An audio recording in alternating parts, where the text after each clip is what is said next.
Live from the headquarters of Ramsey Solutions, broadcasting from the Pods Moving and Storage Studio, it's The Ramsey Show, where we help people build wealth, do work that they love, and create actual amazing relationships. I am your host this hour, Rachel Cruz, alongside me, best-selling author and Ramsey personality, Ken Coleman. And we're taking your calls, America. It's a free call anywhere in the country at 888-825-5225, talking about relationships, career, your work, your money, anything and everything. So give us a call. So first we have Hannah in Columbus, Ohio. Hey, Hannah, welcome to the show. Hi, how are you? Doing great. How can we help? I have a question about my student loans. My loans are privately owned, so I've been paying them for the last 3 years, but I can't make the minimum payment right now. And my question is, should I just let it continue to accrue as I work through my debt snowball, or would that be a really bad idea? I mean, it leans on more of the really bad idea side of the equation, because the debt snowball is paying minimum payments on everything so you don't get behind, and then attacking the smallest debt. So how much is your payment every month?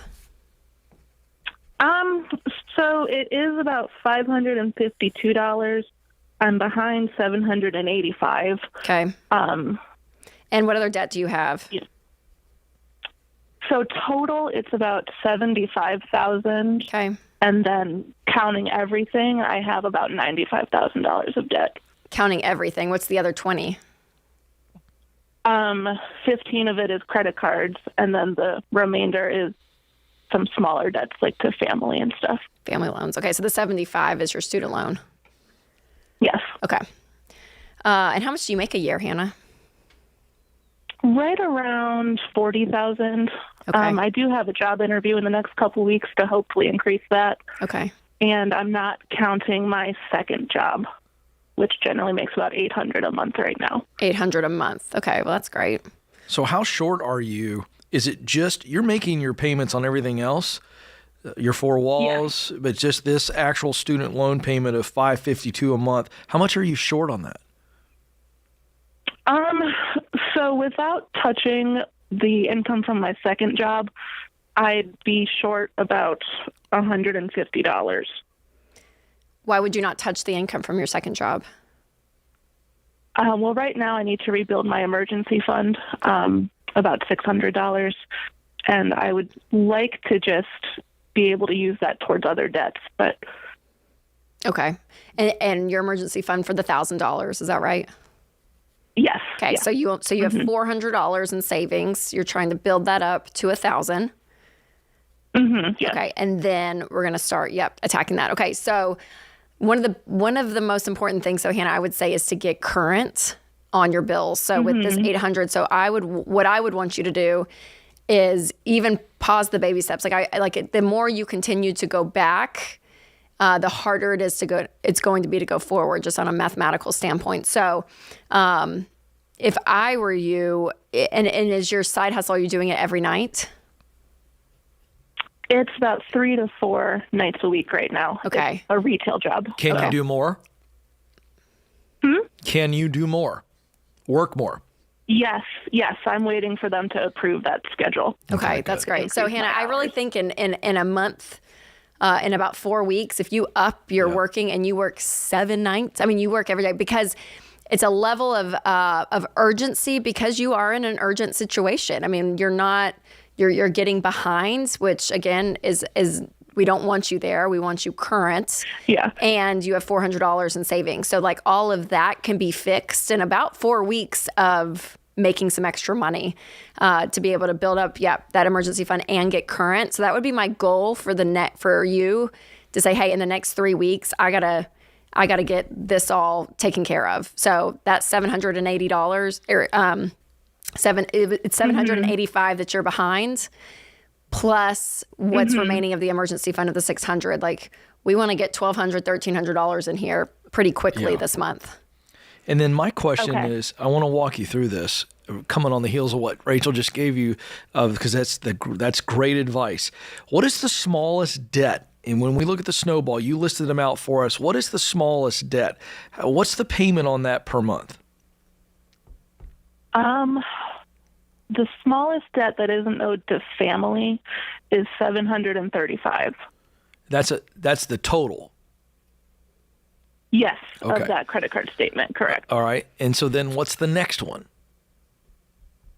Then it would be $15,000 in the credit card loan. All right, so the minimum payment on that $700, that's not enough for me to roll this in here. But what I'm getting at is following up with what Rachel said. Then you're attacking that credit card, because that payment there, we want all this going into that student loan payment. I'm trying to make up the difference between work and then the initial snowball debt that you can knock out to where you're not falling behind at all. You're current on the student loan until that's the last one on the list, and that's going to take you more time. But we want to quickly get urgent to get to get caught up, to get the emergency fund, baby step one, to $1,000, and then I'm current. I'm making the minimum payment every month on that student loan while we attack the rest. That's what your urgency is about. Do you understand? Yes. Okay, good. And Hannah, for your family, for the family loans, how much per month are you paying them? Right now, $0. Oh, okay. Okay. No, that's fine. $400 and $3,000. So okay. I'd like to pay the $400 first. But you're not paying anything currently on those. No, and they're okay with that. Yeah, well, I was going to ask them if you can pause any payments to them. I agree, Rachel. I was going to ask you. I think that's okay to do at this point. But you're doing that now, so that's good. So you're already pausing. So you're really getting after this first initial credit card, which is not much at all, with you pulling more hours and getting a better job. You can knock that out fast. And before you know it, you can knock that $15,000 card out. That's a game changer. Yep. What's the minimum payment on that $15,000 card? In July, it'll be $295. I mean, that's a raise. When you knock that out, now you really get this. And for the new job, Hannah, you said you were just interviewing. Do you know how much will the new position, if you get it, how much will that pay? Instead of $40,000 making in your salary job, what will it be? It'd be at least 55. That's great. Good. Okay. Good. So Hannah, there's a lot of upside. I know you feel like it's overwhelming, and when you're behind, there's a level of fear and like, oh my gosh, can this even happen? But I think what you can control right now is how much you're working. And to Ken's point, I would go to your part-time job and I would say, I will work, I'll close every night. Like whatever I need to do, go crazy for, at first, like just give yourself a time period, 3-4 weeks and say, okay, here's what I can bring in. Just again, get on ground level of being current of everything, being able to pay minimum payments, have your emergency fund, and then you start chipping away at this debt, Hannah. Hopefully you get the new job, get the raise of $55,000, and keep this intensity going until it's all knocked out. So I'm excited for you, Hannah. Stay on the line, and we're going to give you Total Money Makeover, because that's going to give you a step-by-step guide as well and motivation as you're doing this plan. So good luck to you. Thanks for calling.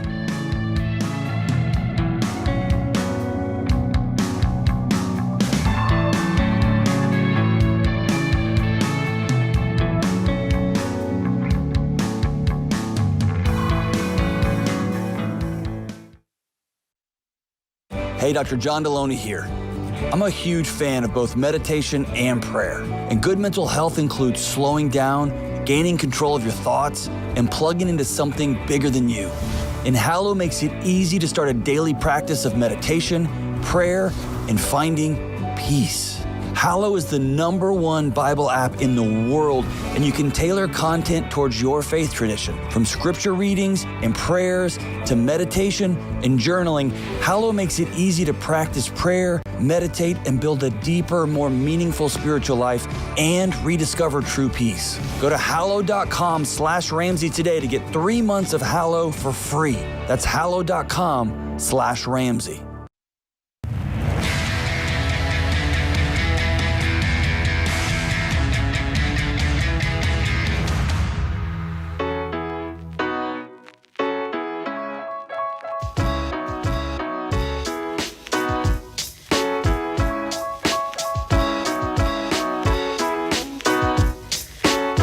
All right, you guys, I have 3 little ones at home. You have 3 big ones, older ones, or bigger ones, shall we say, at home. And life, it can just be really hard. It can be hard to connect with your spouse, prioritize that when there's kids and there's life and there's work and there's so much going on. But it is so worth it to prioritize your marriage. So that's why this fall I'm inviting you to disconnect from the stress of day-to-day life and reconnect with your spouse at the Money and Marriage Getaway right here at our brand new Ramsey Event Center in Nashville. So for 3 days, October 19th through the 21st, Dr. John Deloney and I will guide you through the entire weekend, again, away from normal day-to-day life and with your spouse, to focus on your marriage, set goals, and dream about your future. So you're going to learn how to communicate better, build intimacy, set boundaries, and make a plan for your money together. And we've seen it happen time and time again. When you dream together, when you make goals together, create what you want your future to look like, you start acting like a team. And when you become a team, you become unstoppable. So for this getaway, again, it's you guys that are killing it on baby steps 1 through 3, keep the intensity up. Be focused on your goals. But if you're on baby steps 4 and beyond, this is something that could be really great for you. So tickets cost $799. So again, talk to your spouse. But if you're out of debt, you have room in your budget, please join us for this incredible weekend to talk about money and marriage. So go to RamseySolutions.com/events to get your tickets today. And there's no truth to the rumor that I'll be watching the kids in a separate room with a day camp. There's a lot of talk about that, and I decided to kill that idea. Oh, were you going to be babysitter Ken? Well, there was some talk about it. Run a day camp, you know, Mr. Ken. They'll come out being like, I know what I want to do with my life and my career, Mom and Dad. Yeah, exactly. Ken Coleman. No, that's a little too early. Yeah. No, we decided against that idea. So for anybody wondering, that's not a part of the event. Hey, maybe next year. Yeah, I'm good with puppets. You never know. Pretty good with puppets. I don't. All right. Up next, we have Grace in San Diego. Hi, Grace. Welcome to the show. Hi, guys. My question is, how can I get my spouse more enthusiastic about additional generosity? Just to give you a little bit of background information, my husband and I are on baby step 7. I was raised in a Ramsey household. My parents are everyday millionaires, but my husband was not raised in a family that really exhibited a lot of like above and beyond generosity. And so we have those budget line items in our every dollar budget that outline our generosity to our church of choice and then additional generosity. But I generally find that like I'm the one that is more feeling led to do additional tips or give money to people that I see or meet or things like that. So just looking for any advice that you guys might have on kind of assisting my sweet husband with building those muscles. Grace, is he hesitant when you come forward and say, hey, there's this thing going on, I would love to give X amount? Gosh, no, never. He is always on board. Yeah. Is he the saver of you guys? Is he the saver, more the nerd? I would say we're actually pretty much both nerds. He does work a lot, and so it's like I'm generally the one that handles most of the outgoing money in terms of like our budget items and things like that. Yeah. And so I don't know if it's maybe he just like doesn't have the opportunities or not doesn't have them, doesn't see them as much as I do, or that it's just maybe he just hasn't developed those feelings or those muscles yet. I mean, I would tell you, Grace, Ken, correct me if you think that this is off base, but I think I would be more concerned if you're the initiator of this, and if you initiated something and he was like, no, that's so stupid. I don't want, no. If that was his heart, then I'd be like, okay, let's talk about that. I wonder what is in him that's doing that. But it's just the fact that he doesn't initiate. And Grace, I hope Winston doesn't kill me for saying this.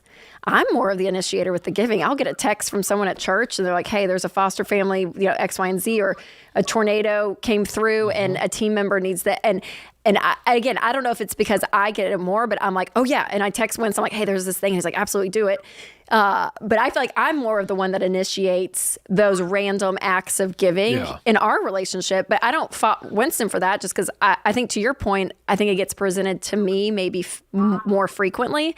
And Winston he's just more of a saver, naturally bent more, and he would tell you, more scarcity mindset. Yeah. Like, it's a natural bent, but it's not that he doesn't give or doesn't want to. It's just not on the forefront always, like where I feel like you could present like a puppy with a broken leg, and we're like, let's just adopt the whole family. Like we'll fix it all. Like, I get more emotion from it or something. I don't know. This isn't a popular opinion in 2023, but I also think it's the difference between men and women.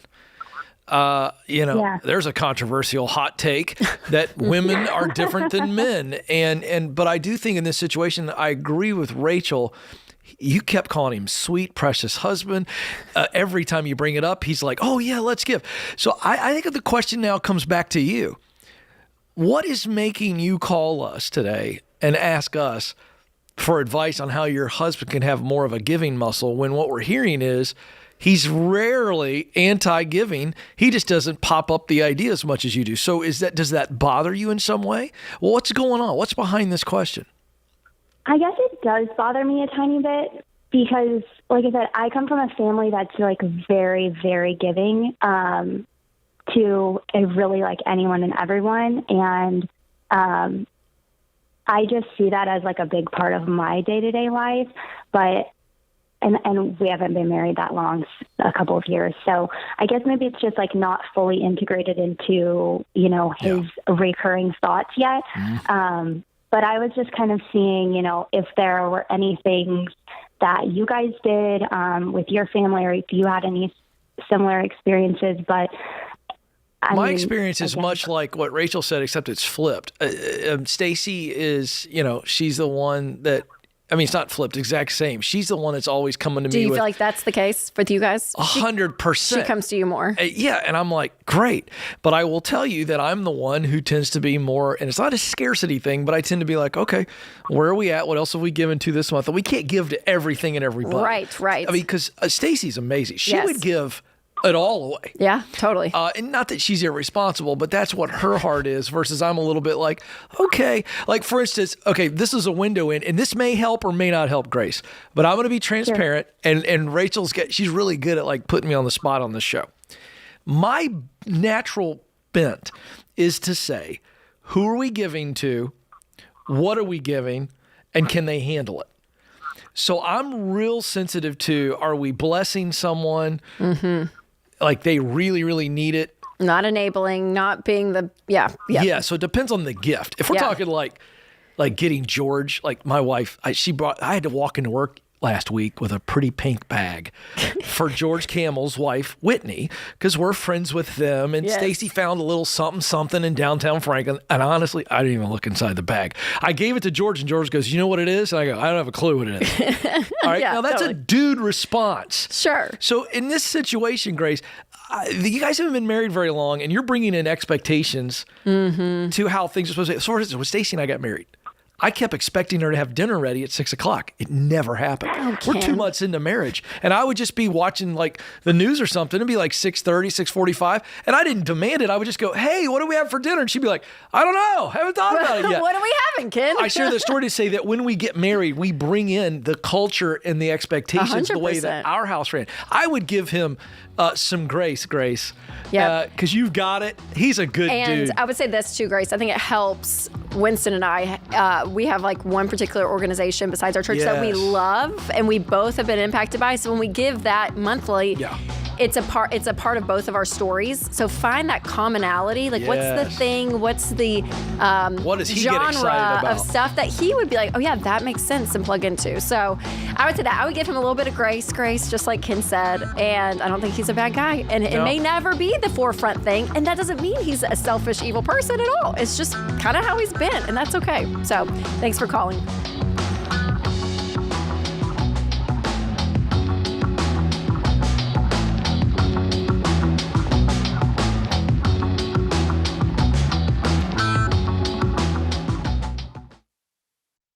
Well, you've all played the telephone game. The first person whispers a message to the second person, who whispers it to the third, and so on around the table until the original message has completely changed.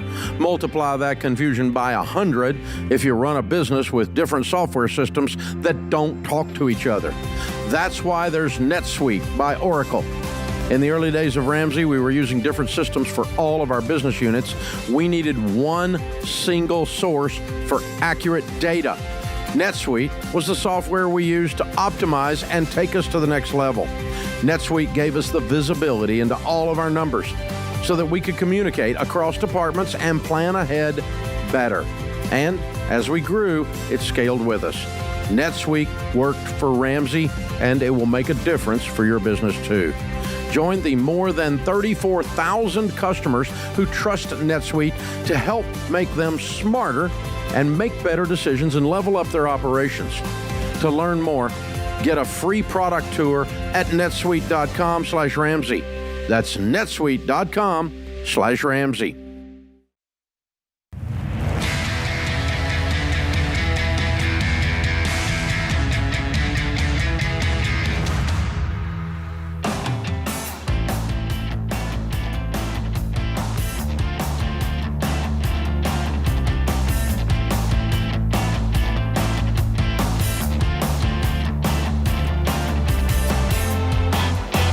So this headline caught my attention, Ken. Yes. It says America has failed millennials so badly that they're turning to $1,000 per month side hustles to make ends meet. Please. So the side hustle has become a big part of people's lives. 2 in 5 adults in the U.S. have a side hustle, according to a recent Bankrate survey of 2,500 people. And 53% of them are Gen Zers and half are millennials. And then 40% are Gen Xers and 24% are baby boomers. So the argument here, which you can read some of these data points, is that millennials have been born into a time where it's just tough, right? As you leave college, it's the Great Recession, and the job market was all whacked out when we all entered the workforce. And then we were the generation that had student loans, to the degrees that we know now. We were kind of the first big generation to take those on. Now the housing market, it's impossible to buy a house now. So that's what this article is kind of. Oh yeah. Come on, old Ken. Here we go. This is my old man friend, Ken. This is that's going to give his old man take. Old cranky Ken take. Now, the headline. That is true, though. Everything I did say is true in defense of millennials. It is, but let me just wait a sec. I think you're going to agree with me on this one, even though you're not old and cranky. The headline says, America has failed millennials so badly that they're turning to $1,000 per month side hustles. The article goes on to say millennials in particular have been struggling to keep their heads above water for years after hopping around a rocky post-Great Recession job market, dealing with inordinate student debt. I agree with that. More on that in a moment. And shopping around a difficult housing market, all of which has made it harder for them to become financially independent. Now, let's dive into this. This sounds like a sob story, but here's the reality. Okay? America has failed generations of students by pushing student loans. We have an entire documentary on it. And Borrowed Future lays out the horror stories. So I will say that the government, the federal government, along with the student loan programs and politicians who want to see a lot of universities popping up all over their state, because that lends to more taxes, bigger job bases, which means they get reelected. Now, that's all I'm going to say about that.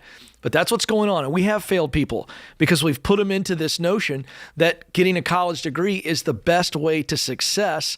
And that narrative is changing. So for that, I agree. But here's the problem. Millennials and Gen Z are struggling paycheck to paycheck because they think they're supposed to live the lifestyle that their parents live.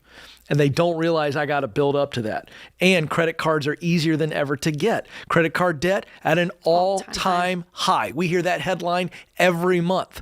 So you've got young people who are absolutely strapped with student loan debt and credit card debt. You take those two and only those two factors. Yeah. And here's where we go. They need an extra job.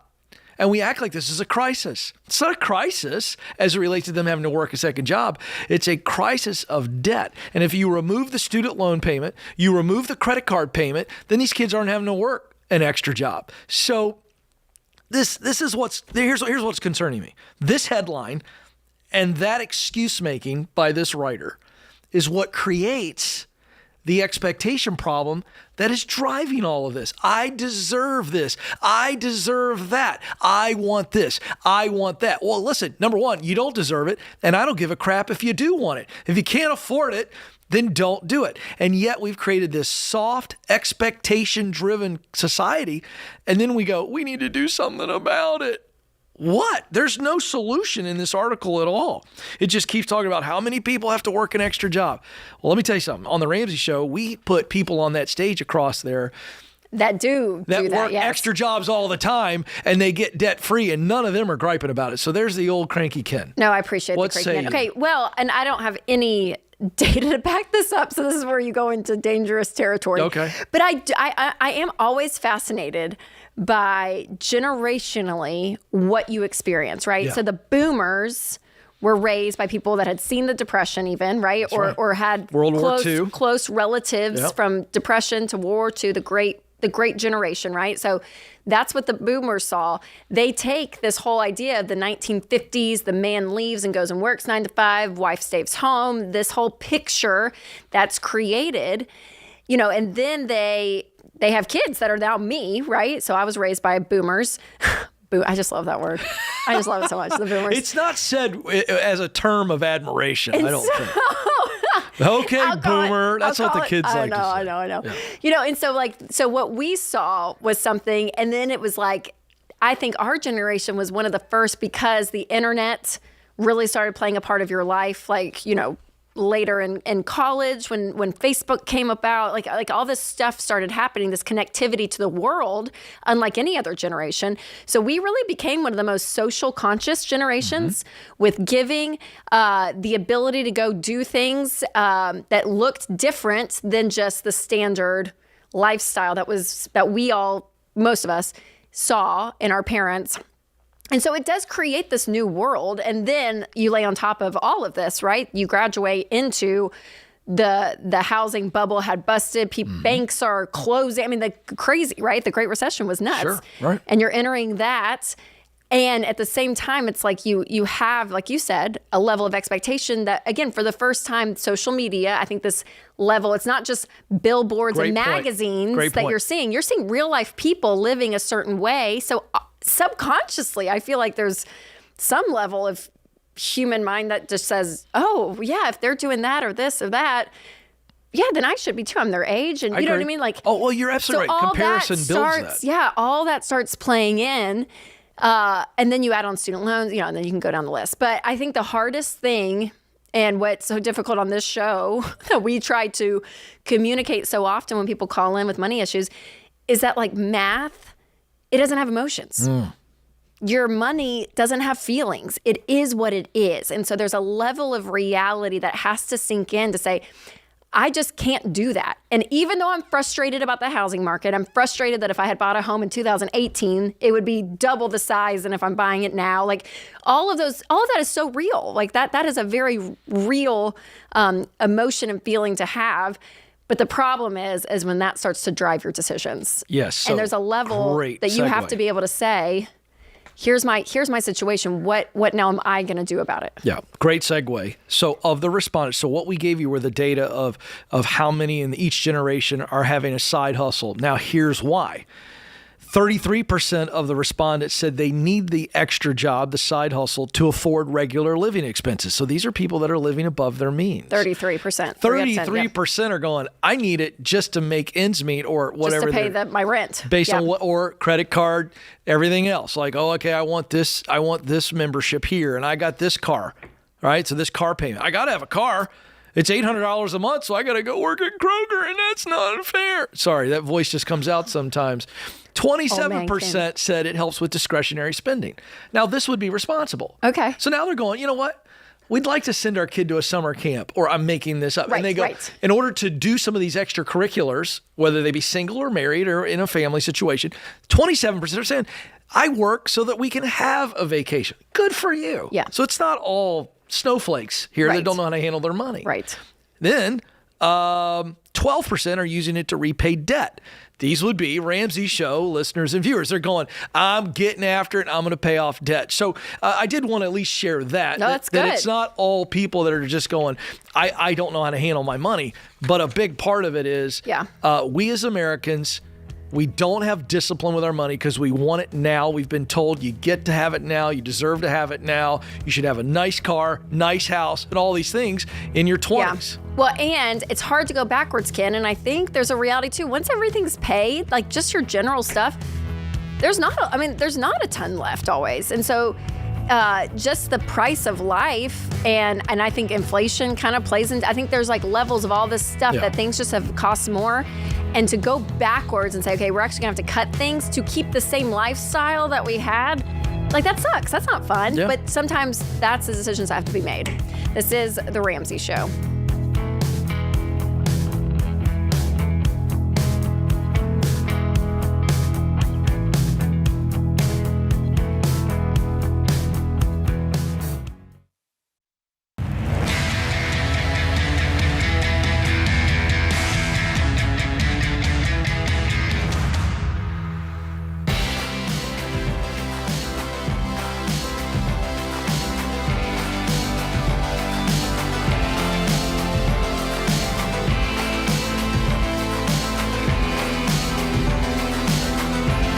Welcome back to The Ramsey Show. Listen, if you are new to this show and you hear us talking about extra jobs and paying off debt and the baby steps and all this lingo, then make sure to go to RamseySolutions.com and click on the Get Started button, because we want you to figure out where you are in your financial journey, be able to name it and know what to do next to help you get financial peace, to have this level of control over your money, to have this level of peace, because that is what is so, so key. So go to RamseySolutions.com and click the Get Started button today. All right, going to the phones, we have Caden in Charleston, West Virginia. Hey, Caden, welcome to the show. Thank you. How are you guys? We're doing great. How can we help? All right, so I am 15 years old, and I'm a janitor at my church, and I make $13 an hour. Nice. And I have about $6,000 saved up so far. Nice, Caden. So, thank you. I have two questions. My first question is, at what age should I begin investing?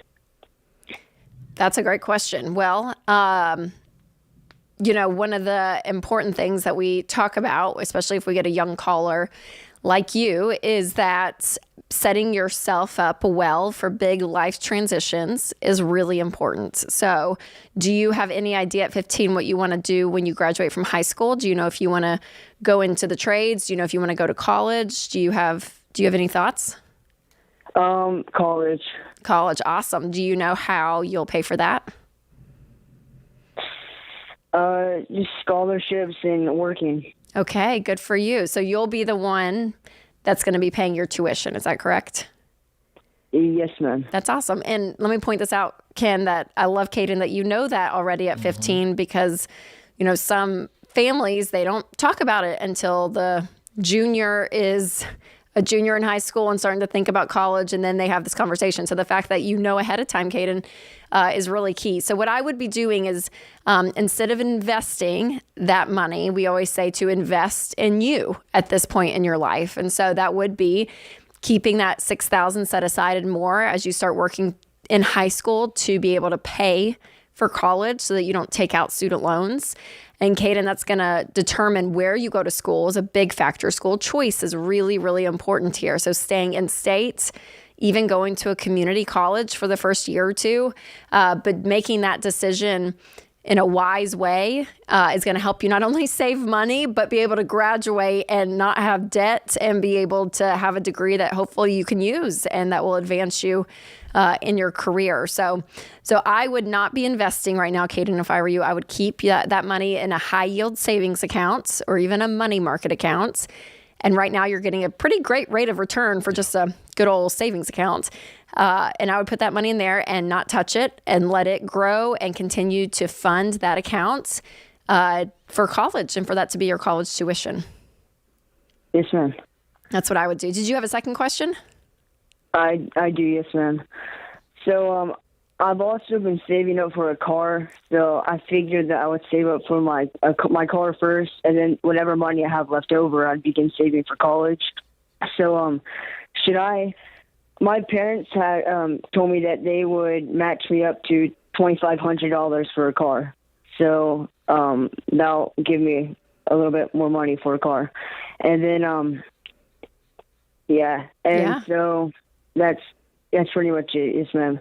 That's great. I think that's awesome, Caden. So then, if that's the case, I would take $2,500 of what you saved, $2,500 from them, and you get a $5,000 car that'll last you through high school and maybe even through college. Yeah. Ken, would you go cheaper, Ken? No, I think minimum 5. You know, I think you can get something that's going to be somewhat dependable at 5. You're going to have to put some repairs into that car to keep it going on a $5,000 car. That's just the nature of it. Just I'm looking at it all the time, and so you're going to talk about a high miles car. But if you keep working this plan where I'm going to put emergency fund aside for my car, and then you're working for college tuition after that, if your parents can help some with the repairs, you and your mom and dad just need to be on the same page about who's going to do what and all that jazz.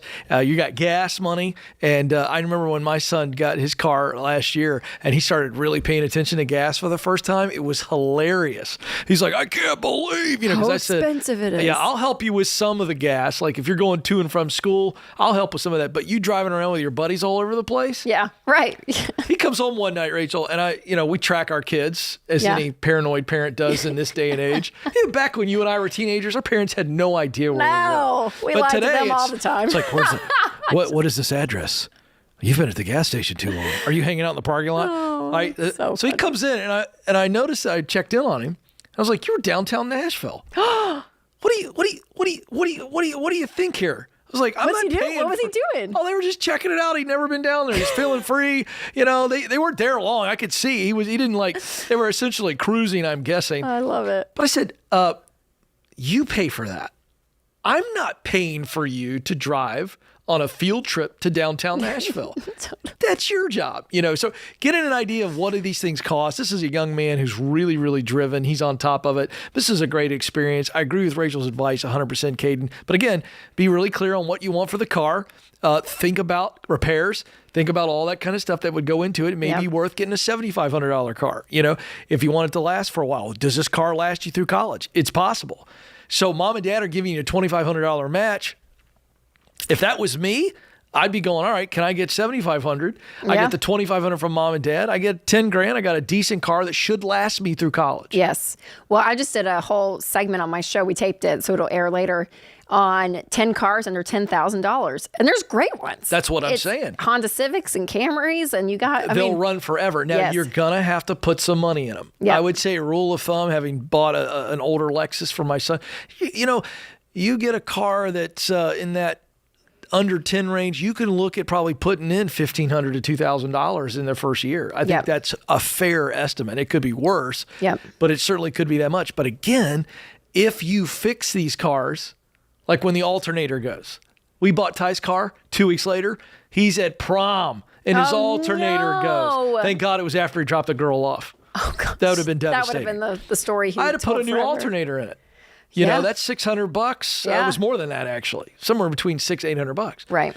But again, that car will run forever if you fix the parts. And so you just got to plan for that. Totally. When you're going to pay for a car that, for $5,000, that means you're going to put maybe the same amount in it over the next year to 2 years. So. Yep. So good. All right. Let's go to the phones. James in Houston. Hey, James. Welcome to the show. Hey, guys. Thanks for taking my call. Thanks for calling in. We got about 2 minutes, James. So what's your question? I want to see what you do in my situation. I am looking at a job change soon. Offered a position here local, Southeast Houston. Pays about half of what I make now, but also almost half the hours I'm working now. So I'm trying to get out of the field I'm in, into a new career. I also have the ability to make up that income with some side hustles, but with a growing family, 2 babies, 3rd on the way, a little bit of debt still to pay off. Just a lot of things to balance on this decision-making. Wanted to see what y'all would do. How many hours are you working right now per week? Between 60 and 70. Yeah. And if you were to take this job, which pays you half, I'm guessing you're coming back down to a 40-hour week. Is that right? Yeah, 8 All to right. 4. So how many more hours would you have to work to be able to make the budget work and not take a real step backwards financially? How many more hours would you have to work if you take this job? Probably realistically 10 to 15 hours. Okay, so that's a lot better on your schedule. And does that make up the difference financially? It should. I have pretty good revenues for side income that I'm starting to build. Okay, Yeah, that's so the great. reason I'm walking you through those questions is that's what I would do. I would go, okay, I don't want to have to work 60 to 80 hours a week. That's not sustainable. I do have to take care of the family. I need to be around. I got another one on the way. And so if I can make up the difference and I don't go backwards financially, I'd absolutely scale back. Because you're really not scaling back financially. You're just scaling back in that one It's job. hours, yeah. But it opens up a new path for you. So it, in this James. case, I would do it. It's great. Awesome. Ken, thanks so much for a great hour. All the guys in the booth, Emily, Ebu, got you, girl. Thanks for your help. And thank you, America, for listening. We'll be back.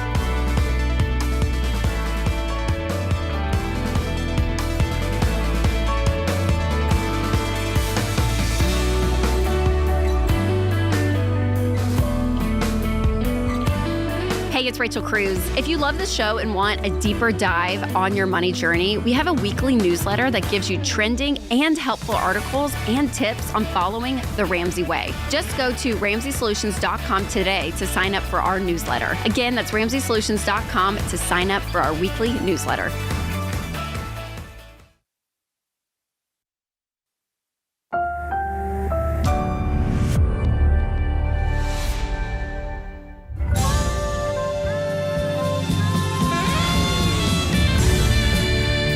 Live from the headquarters of Ramsey Solutions, broadcasting from the Pods Moving and Storage Studio, it's The Ramsey Show, where we help people build wealth, do work that they love, and create actual amazing relationships. I am Ramsey personality Rachel Cruz, hosting this hour with fellow Ramsey personality and best-selling author and good friend, Ken Coleman. And we're taking your calls, America, so anything in regards to your money, your job, your career, your work, your relationships, give us a call and we will talk through your situation and we'll give you our thoughts and hopefully give you some guidance on what to do next.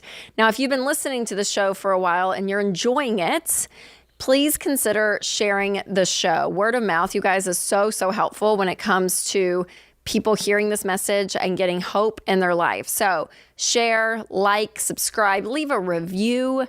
All the things. Again, it helps with not just the algorithm of all these platforms, but also it helps more people get this show so that they can hopefully change their life. So we're going to go to the phones this hour, and we got Josh first up in Virginia Beach. Hey, Josh, welcome to the show. Hi, guys. Thank you so much for taking my call. And I really want to say God bless you guys and your ministry that you do. You know, you help a lot of people, and I listen to your show all the time, so I appreciate all of you guys and what you do for us. Thank you. Thanks, Josh. I appreciate that. How can we help? I have kind of a complicated situation. I am currently doing the baby steps. I'm going through Financial Peace University. I've been doing the every dollar budget and really been hitting this hard. I'm married. I've been married about 4 years. My wife is not on board with much of the financial improvement. And the complicating thing with that is she keeps, threatening me with divorce and separation.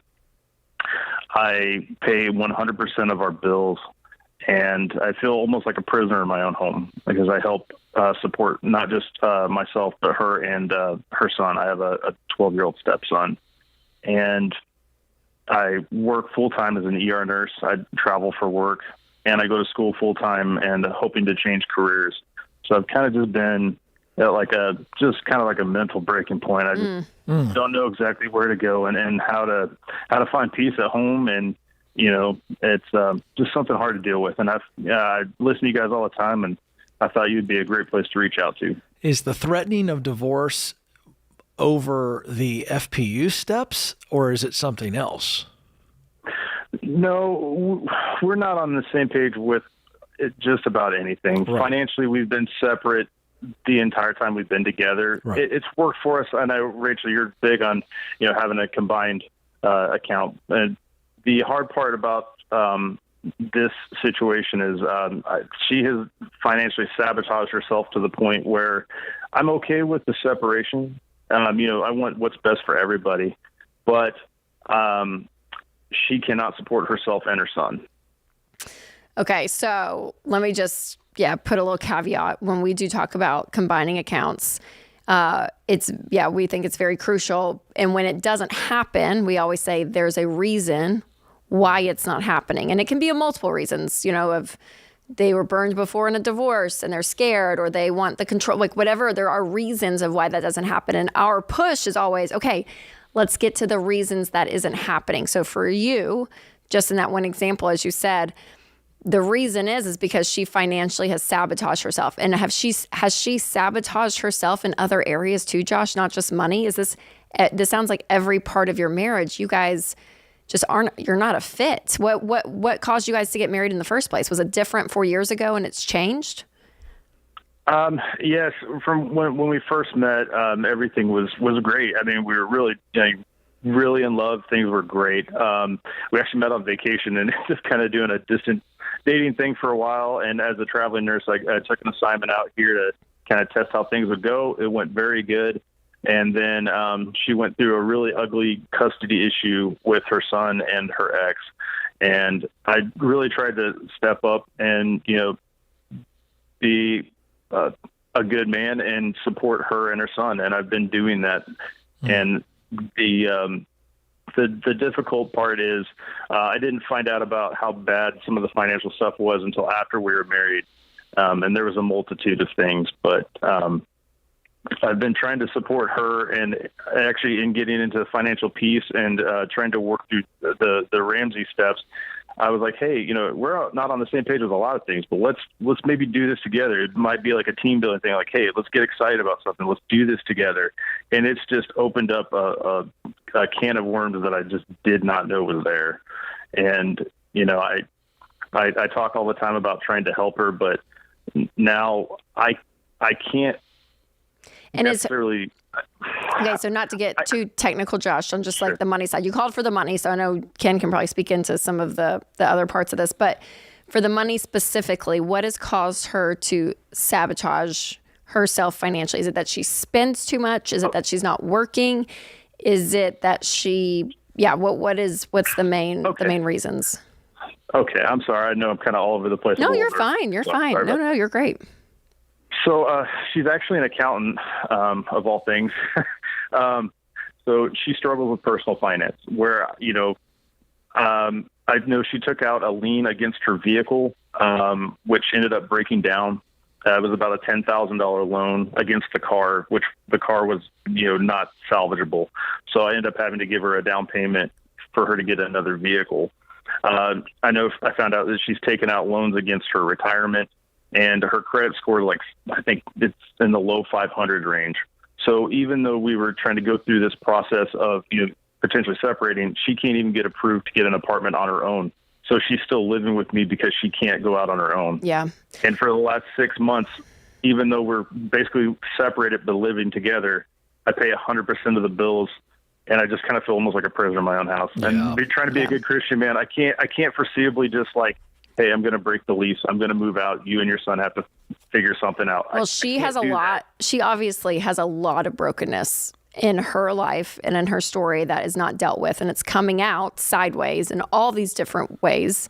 And so have you guys done therapy? Have you guys done marriage counseling? Do you have a good church home? Do you guys have a pastor? Do you have a local therapist that y'all have seen at all? Have you gone that route? We've done couples therapy twice, and she actually even joined in on a phone call. Twice, like 2 sessions? Two different therapists, 20 sessions. Oh. And then she actually met with me and one of the Ramsey coaches recently, and even that didn't seem to help. Okay, and so Josh, do you want to fight for this marriage, or do you feel like you guys have decided this deal's done? Where are you at? I believe it's done. I just don't know how to do it with being a good person, being a good man, and not leave them high and dry, because I have a hard time with that. All right, so here's what I would recommend. I think you need to go see some counseling on your end and get as healthy as you can, because you're dealing with a lot, and I want you as clear as you can be with these decisions you got to make. I'd also like you to see a pastor where you go to church and just walk through what do you feel is your responsibility when this marriage dissolves. But if this thing is over, you're not responsible for her and this kid long term if she's going to keep making bad decisions. So you're going to have to walk through all of this and do what you believe is right.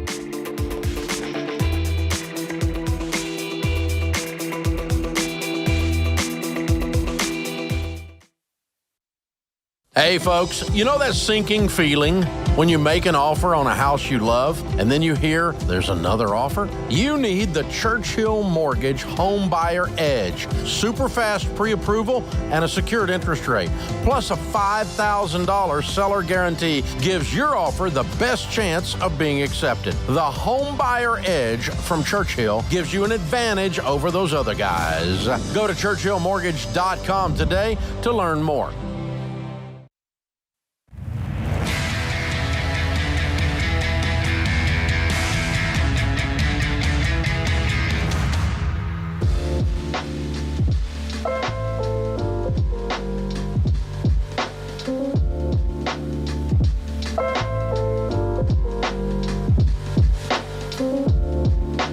Welcome back to The Ramsey Show. I am Rachel Cruz hosting this hour with Ken Coleman. And Ken, you know, one of the reasons we talk to people all the time about becoming financially free, not owing anyone anything, is it not only just gives you margin, but it gives you options. It gives you freedom to actually dictate your own life versus, say, being stuck in a job you hate just to pay these bills. I mean, it just gives you the ability to have choices again in life. Yeah. And that's huge. And I feel like, you know, you and Stacey, you guys have experienced that. But that's such a benefit of this message that that benefit doesn't have dollars and cents directly attached to it. It's more of a concept and an idea that is so true that not a lot of people in personal finance talk about. When they talk about good debt and leveraging and making it work for you, all of this, they don't talk about the effects of just when you don't owe anyone anything, you have autonomy and you have options. Yeah, you know, it's true. Stacey and I want people to hear this that are sitting there in the middle of this, or they're getting ready to start this. They've just joined the show and they're going, okay, the baby steps. I get it. I want to get rid of debt in my life. I want to have financial peace, but I want you to think of it beyond just the financial peace. When Dave has said for decades, live and give like no one else. The idea here is that you really are free. When we ask people that step on that stage all the time across the studio from us, what does it feel like? And the emotions are, it just feels so freeing. And what happens is now they can decide to do things that they never could before. And so I'll take people back. If you don't know our story, I was in my early 30s when I decided to make a wholesale career change. I was heading one direction. 32 when I decided that I thought it was time to pivot. But I struggled for 2 years just to get the confidence to step out and do it. It wasn't from a money standpoint. It was actually, do I have the talent to pull this off? Yeah, it's a risk. Can I provide for my family if I move into broadcasting? Well, when we finally decided that it was time to take a shot, we were, I was 34, 35. We had 3 kids, and we had a nice home, nice neighborhood, and we decided we were going to go all in on my radio show, which was in the Atlanta area, the Ken Coleman Show. And I said, okay, I can speak. I had already gotten my first book deal, but we're going to go all in on this radio show, get sponsors for it. And one of the things that we decided to do, and again, this is because we could, we had walked through the baby steps, we had taught FPU, so we knew how to squeeze. And so we decided we were going to pull back on our expenses, and we knew we were going to make less money for a season. Yep. This was a calculated risk, Rachel. Yes, not totally. A crazy risk. Just, all right, we're going to give this a run for 1 to 2 years. We know how to budget. We know how to cut. One of the things we did was we decided to sell our house because we were going to make a nice windfall from it, but we were going to save that, and then we were going to rent and cut our expenses drastically, smaller house. So we did that, and about a year into that move, God opened up the door to actually come here to Ramsey. And that was not a part of we didn't see that. We just were like, we're going to step out and do this.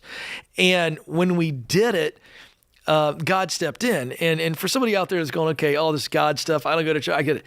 So let's remove the spiritual blessing part that we see.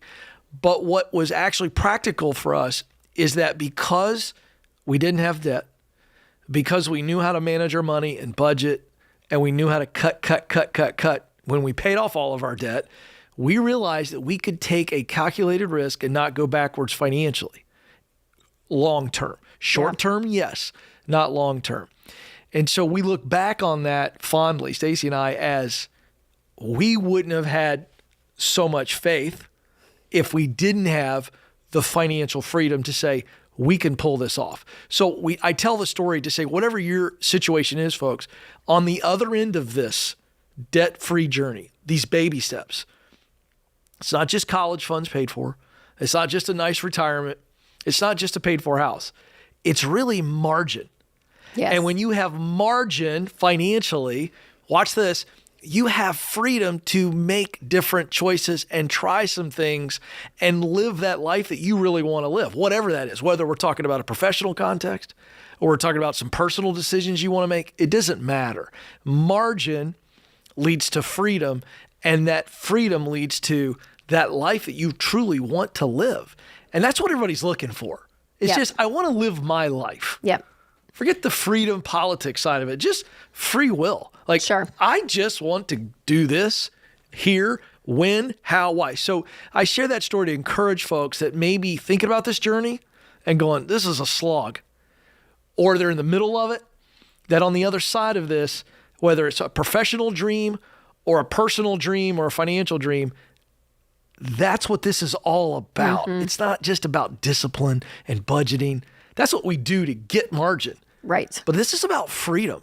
Oh, yeah. And to be able to have choices in your life and the ability to make the choice, right? I'm like, because for so many people, they're so strapped in it. And I think when you kept saying, live the life that you want to live, I think part of the lie in our world today that we've believed is the kind of life I want to live looks a certain way. It means I have nice cars. It means we go on vacation whenever we want. All of this. And what ends up happening to that lie, especially if you don't have the money for it, you end up in debt for that, right? And then it gets you right back to the cycle. So the life you really want to live, you guys, is what we're saying, is a life of peace, a life where you sleep at night, a life where you actually have a say over your own money. Like there is something so powerful about autonomy, and to say, I have the ability to make choices in my life. And the hard thing is money, right, wrong, or indifferent. We all have to have it. Mm-hmm. We all have to manage it, whether you manage it well or you manage it terribly. It's a part of your life. It's a tool. And so you have to be able to say, okay, I can't escape this. Yep. It's going to be a part. So either it's going to be a thing that controls me and the thing that forces my decisions, or it's a thing that I'm going to control. Right. And I'm going to actually tell it what to do. So there's such power in that. There's a reason why everybody loves fairy tale stories and Disney and cartoons. There's a reason why we all love to take our kids there, because all of us want to dream. All of us do dream. We want our dreams to come true. It's not a silly child's fantasy. Yeah. What are you dreaming about right now? Totally. Whatever it is, whatever your answer is when you heard me say that, what are you dreaming about right now? What do you long for? On the other side of that is the discipline to work the baby steps to get to a place of financial margin. Your dream is that close many times. If it's realistic and it's actually fundable, then take hold of this. That's why we do what we do. That financial piece leads to you taking a shot. You got one life. Take a shot. What are you dreaming about? And you can make that dream come true, but you won't without margin. And without margin, it's a nightmare because it will haunt you. I never got a chance to take a shot at that, but I did have a nice F-150. Yeah, that's the true trade-off. I don't mean to be so, I don't want to be downer guy, but it's like you can have all the nice stuff now, but never have that fulfilling life, whatever that dream looks like. It doesn't have to be glitzy and glamorous. I think it's quality of family, quality of relationships, quality of, these things around you that when people are on their deathbed, what do they talk about? And surveys show this concept, and there's always studies about this, about like, what do they say? Top five, one of the top 5 answers is, I didn't live the life true to myself, meaning they're regretful. I was living through someone else. Living someone else's dream, comparison, trying to keep up with everybody else's life, and I let that dictate my decisions. Instead of just running your own race. I didn't live the life that I desired to live, and you can't when you have no margin. Yep, absolutely. Yeah, it's powerful. And I will say this too, Ken, because Winston and I were just even texting, my husband and I, this morning about a project that we want to do.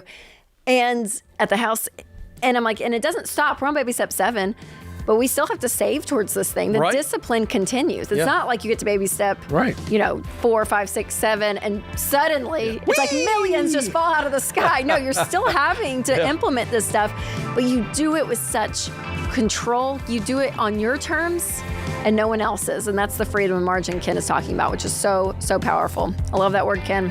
Such encouragement. This is The Ramsey Show.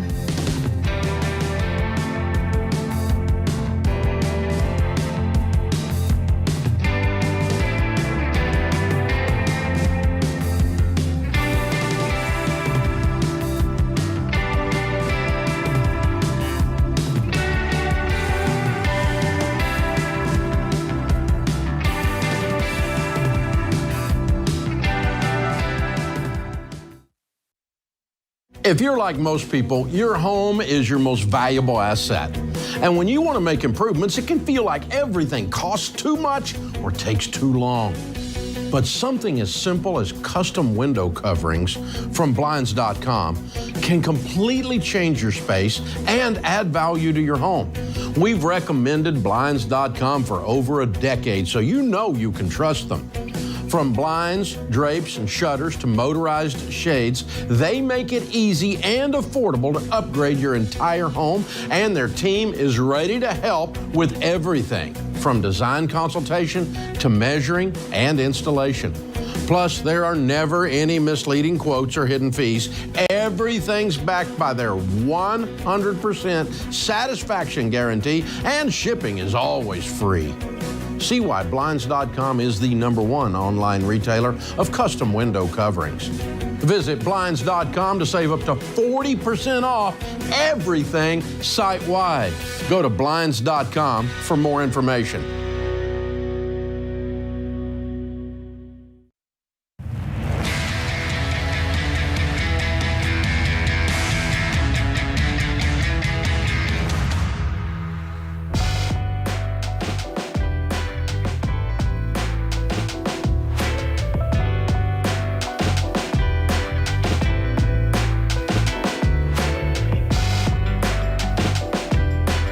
Welcome back to The Ramsey Show. So listen, you guys, we have people that tune in every day to this show, and they listen to every episode of The Ramsey Show, and they know this stuff, but they still feel stuck. And why is that? Well, because knowing about money isn't the problem. Actually doing it is where you see progress. Personal finance is 80% behavior. It's only 20% head knowledge. And the proven way to change your behavior with money is by taking a Financial Peace University class. This class is the difference in trying just to get into shape on your own versus hiring a personal trainer.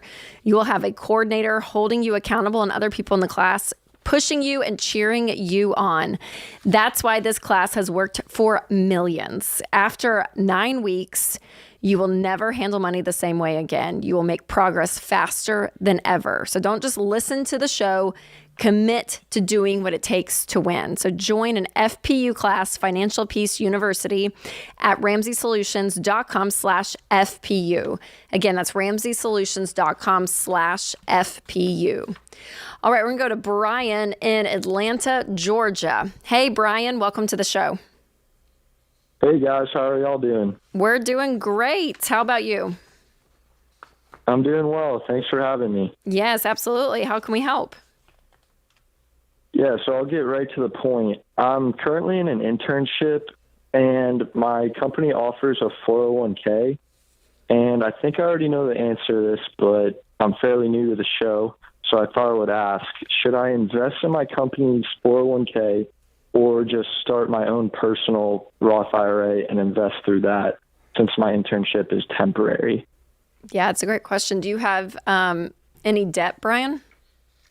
I do not. Oh, so I'm on debt-free. scholarship for school, and I am debt-free. Oh, good for you. So you're in college right now. Yes, ma'am. Good for you. And how much do you have left in the internship, and how much do you have left to school? So I have a year and a half left of school and probably, I guess, about a month and a half left until I go back to school. Okay, that's awesome. And you're planning on just paying for school. You have it paid for, tuition and everything for the next year and a half?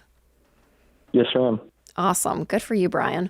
So I would hold off on investing in the company's 401k. I think it's awesome that they give you guys the option to do that even as interns, but I wouldn't. It's a month and a half long. And by the time, honestly, you get all the paperwork and everything through, it's like you're going to have to move it over to a traditional IRA after that. And it just kind of becomes, it just becomes a lot. So because it's so short term, I would say no. And I would also say no right now too, Brian. It's just because you're in school and there's a lot of transition that will happen, is going to happen, that will happen that you're not aware of.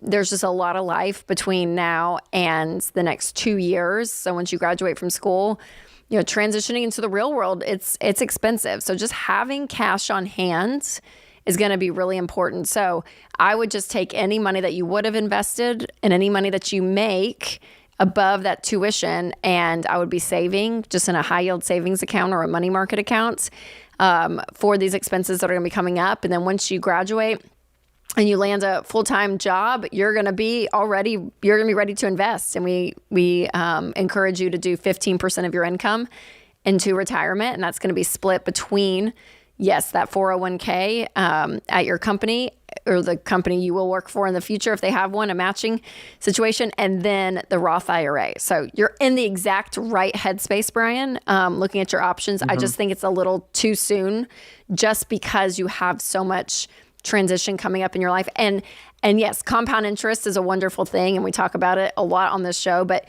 you're going to have plenty of time. Yep. Like if you graduate and you start a job and you start investing even by 24, 25 years old, you're going to be a multimillionaire. So there's not a rush here. And I would rather you have cash on hand to be a buffer between you and life during the season than it being invested. Yeah, I agree. I wouldn't add anything. Stack the cash. I think you're absolutely right. It'll come. Your time's coming. Now, you're going to get some people that may disagree with that advice. Yeah. But we're looking at the big picture and make sure that you stay focused on the big picture. Okay, sounds good. Awesome. Thanks, Brian. And well done on all the work and internship in college. You're doing great. All right, let's go to Gabe in Kansas City, Missouri. Hey, Gabe, welcome to the show. Hey, how are you? We're doing great. How can we help? So I'm currently in $3,500 in debt, and that's in family debt, and I don't make a consistent income to afford both to pay my grandpa back and make my bills. Okay. How old are you, Gabe? I'm 20, ma'am. 20. Are you in school? Are you working full time? I'm working full time. Okay. What do you do? How much do you make? On a good month, I can make up to $3,000. On a bad month, I've made as little as $200. What do you do? I am a line cook, and I help my friend manage his stream. Okay, so what's causing the big discrepancy if you're a line cook? And are you able to determine ahead of time or in the middle of it to go, this is not going to be a good month, might be a medium month? Give us a little more detail. It just varies. Something like in July, like July 4th, we're going to be I know I'm going to be working 7 days a week, making a lot of money. But a month like January, I worked maybe 4 days out of the month. Okay. What you doing the rest of the days? Yeah. I actually go take care of my parents. Okay. What's their situation? It's my dad's just he's in the Navy, so he's not home very often. My mom just it's a lot of personal stuff. I don't like to talk about it too much. Gotcha. Well, let me ask you this then, without diving too much into that. Are you able to work? Let's take that January example. I understand that you're going and doing something with mom there, but are you able to work? I am very able to work. Well, then you've got to have a backup plan. If you're going to stay in the line cook side of things or any business that you would call seasonal, I'll use that as a description. A lot of people do seasonal work. And so in the seasonal times when it's hot, I mean, you're working a lot, you're making some good money, but then when you've got these down months, you've got to have a backup plan. And so we can walk you through, and Rachel can help you with the budgeting side of things and paying off debt, but you've got to have consistent income that will help you walk through this. So when you've got these off weeks, you need another job that has some flexibility, or you're going to have to walk away from this line cook job and go, well, it's really good when it's good, but I need something that's more consistent. Wait, is that Dave Ramsey? Ken Coleman. Close enough. Close enough. Close enough. I was going to say, I have this Baby Steps to a Millionaire book, and I've read the entire thing, and I tried, and unfortunately, I used all my savings and everything to pay for my bills. And I've looked to talking about having a consistent cash flow. That's what I helped my friend do a stream. I get some money from that, but yeah, but my friend, we're just trying to get his. But listen, Gabe, I'm glad you read the book. I go back and reread it because you aren't getting enough consistent income, and when you get consistent income, then the baby steps, it works.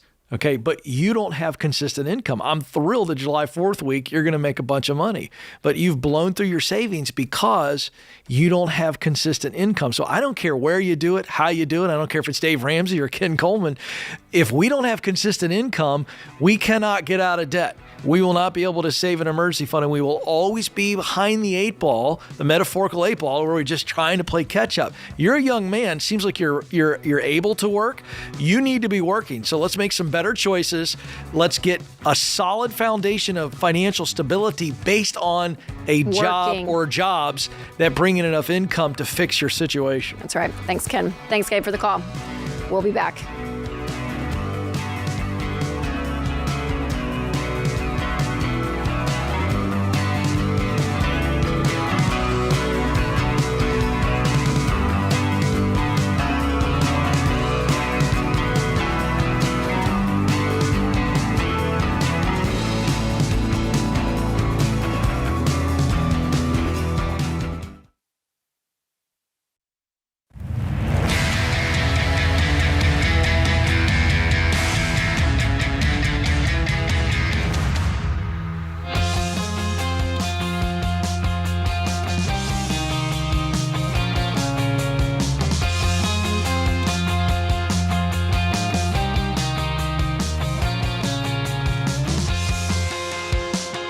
So this is fun news, Ken.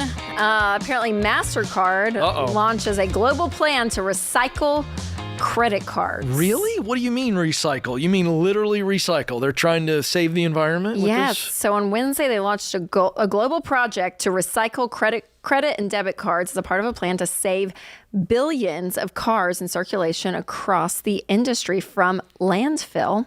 Oh, so okay. They're partnering with British lender HSBC Holdings, and MasterCard said banks across the world, and some of which have launched local initiatives that would be able to join the program and help them build economies of scale.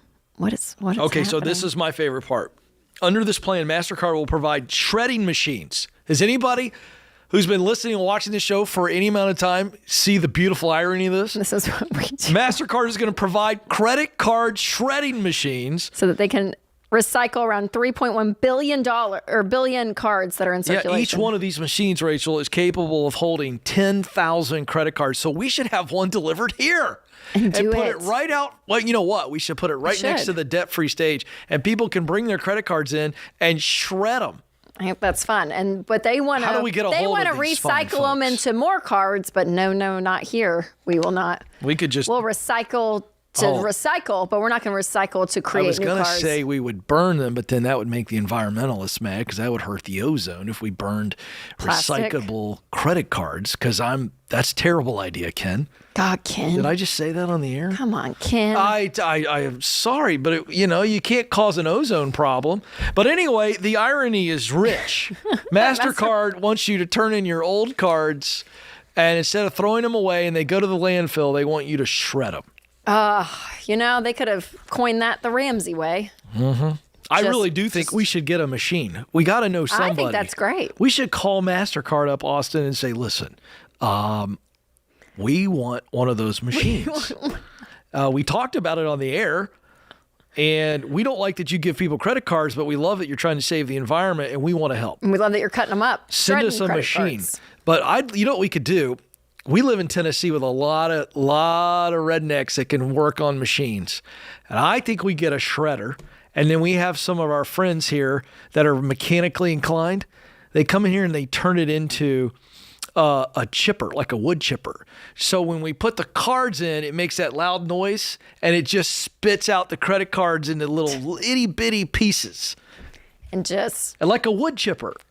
Do you know what I'm talking about? Have you ever seen that before? Like a wood chipper. No, Ken. You act like I'm 95. Do you not know what a wood chipper is? I mean, I think I do. It's a big giant machine. They take a whole tree. Yeah, and it turns into like mulch. It's the greatest thing you've ever seen in your life. It's so pleasing to watch. Mulch. I think we should do that with the credit card. All right. I think it's a great idea. MasterCard. I digress. Well done on shredding cards. We are all for that. They're not going to stop issuing cards, though.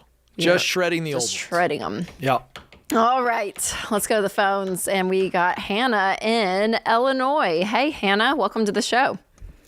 Hi. Thank you guys so much for taking my call. You're so welcome. How can we help? So I was wondering, little backstory. I am currently in the middle of baby step 2 with about $90,000 of debt to go.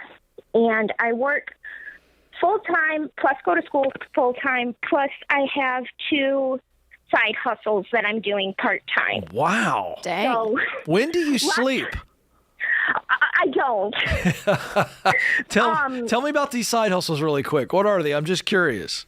So I work at Joann's, and then I work there part-time, about 10 to 15 hours a week. Okay. And then I go into different stores and I do ads. And into Kroger and put up their ads for them. Oh, okay. What do you mean, put up their ads? What does that mean? Like the banners hanging off the shelves. Oh, okay. So that's kind of like a task-oriented thing, and you go in and put them in there. How many hours a week are you doing that? Yeah. So that ranges from anywhere from 2 hours to 5 or 6.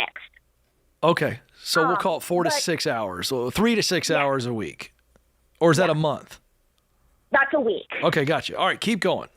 So lots of stress. I have definitely felt my anxiety go up. Mm-hmm. So because of that, I have really taken a dive into my crochet and my crafting projects in the little spare time that I have. And so I was wondering, I was thinking about starting another side hustle of selling those because it's not a cheap hobby, and to try and help bring some of that money back. All right, because so I hate the idea that I'm spending money to do this while I'm in baby step 2, but at the same time, I feel like my sanity needs it. What will it sell for? What will the stuff sell for? So I mean, I've seen things from anywhere from small projects and towels and stuff go for $3 or $5. I've also seen stuffed animals go for 30. How much do you think you could net, Hannah, realistically? And maybe let's just say you took the ads job away and you got 3 to 6 hours back in your week, and you focused on this. Have you done any calculations on what your net profit will be? Not a whole lot yet. It is nice because I do get a nice discount with Joann's. So I get a lot of my spending. I do a lot of my shopping there for this. But I haven't done an actual okay. So profit. what are you making per hour on the Joann's job and the ads job? 13 an hour there. At which one? Joann's? Yes. And then how much are you making per hour for putting up the ads? 13 an hour there as well. Oh, 13 an hour. And what do you make just at your full-time job? At my full-time, I am, I think, just over 20. Okay. So, $20,000 a year? $20 an hour. 20 an hour. I'm so sorry. All right. Okay. Okay. So is your okay, you should not start another side hustle. You need to be efficient right now. And I love that you're working. So let me first applaud you for working. But Rachel, I think that the hobby, I don't like that it's an expensive hobby. But I understand having a little bit of a mental break and having something to kind of recharge with. But I don't think this is a wise decision. You don't have a lot of time, and you need to be making the most of your time. And I'd like to see you get one side hustle.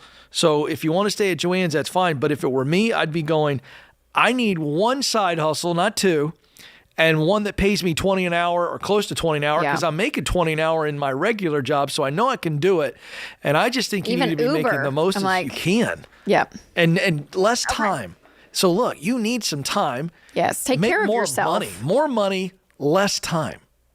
And just work the baby steps. And I know, Hannah, it's part of you being at Joann's because you love crafting. Yeah. Obviously, it's a passion for you, so I understand that. But I would say until this debt is paid off, your number one goal is to make as much money as possible to get out of debt so that you can then not even have to work at Joann's. You can just pay for the crafts because you have margin in your budget. You don't have debt. So I think that's the ultimate goal. But I would say definitely working less. You want to take care of yourself. You know, when we talk about gazelle intensity, Ken, and getting out of debt, you know, for some people, they can handle a level of a workload for a period of time and they just go at it, right?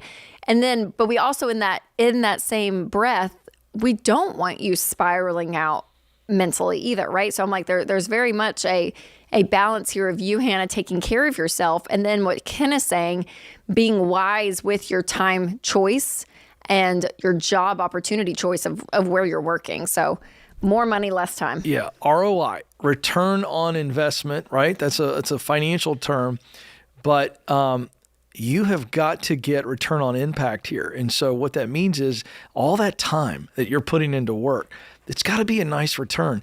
And so the side hustle on a passion project, that's down the road. I love that idea. Shelve it. Yeah. Shelve it for when you're debt free and you want to start selling your favorite hand towels or whatever it is you want to do.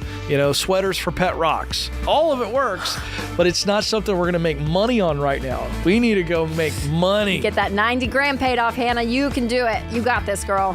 Well, thank you, Ken, for being a wonderful co-host with me this hour.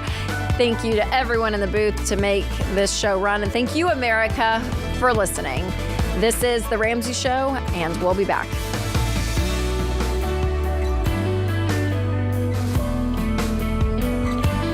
Hey, it's Ken. If you love the show and want a deeper dive on your money journey, we have a weekly newsletter that gives you trending and helpful articles and tips on following the Ramsey way.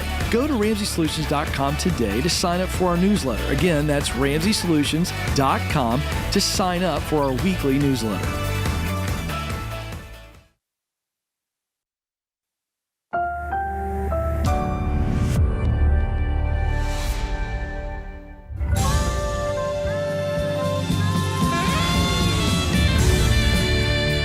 Live from the headquarters of Ramsey Solutions, broadcasting from the Pods Moving and Storage Studio, it's The Ramsey Show, where we help people build wealth, do work that they love, and create actual amazing relationships.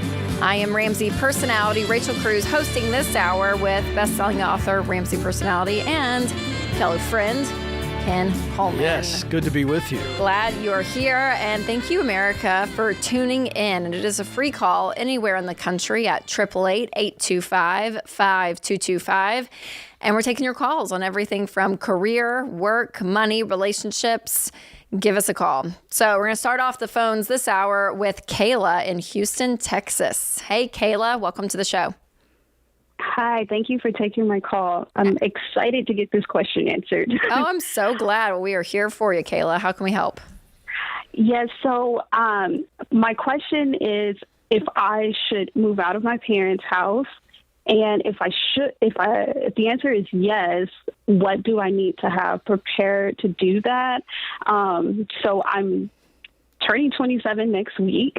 I just got a job in January, and I'm making about 60K. Good for you. What are you doing?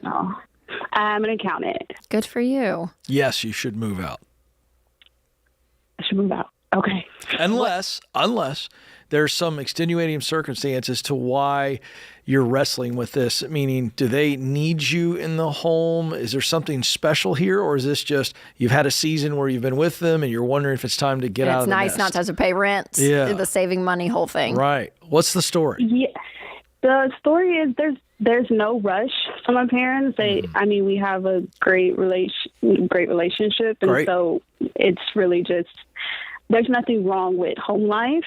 I started the plan, took financial peace like in February. And so since then I've paid off about like $4,000. Good for you. Part of that is because I'm at home.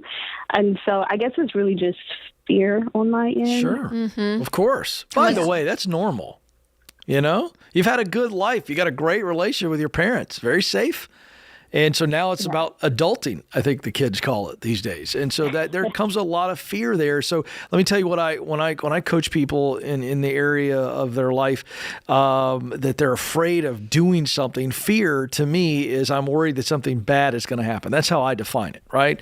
You can call it anxiety if you want to, but fear is I see something in the future or I don't see something clearly, and I'm afraid if I move forward in uncertainty, Rachel, that something bad will happen. And so I think that you have to get in your own mind, what are you specifically scared of? I love that you were brave enough to share that.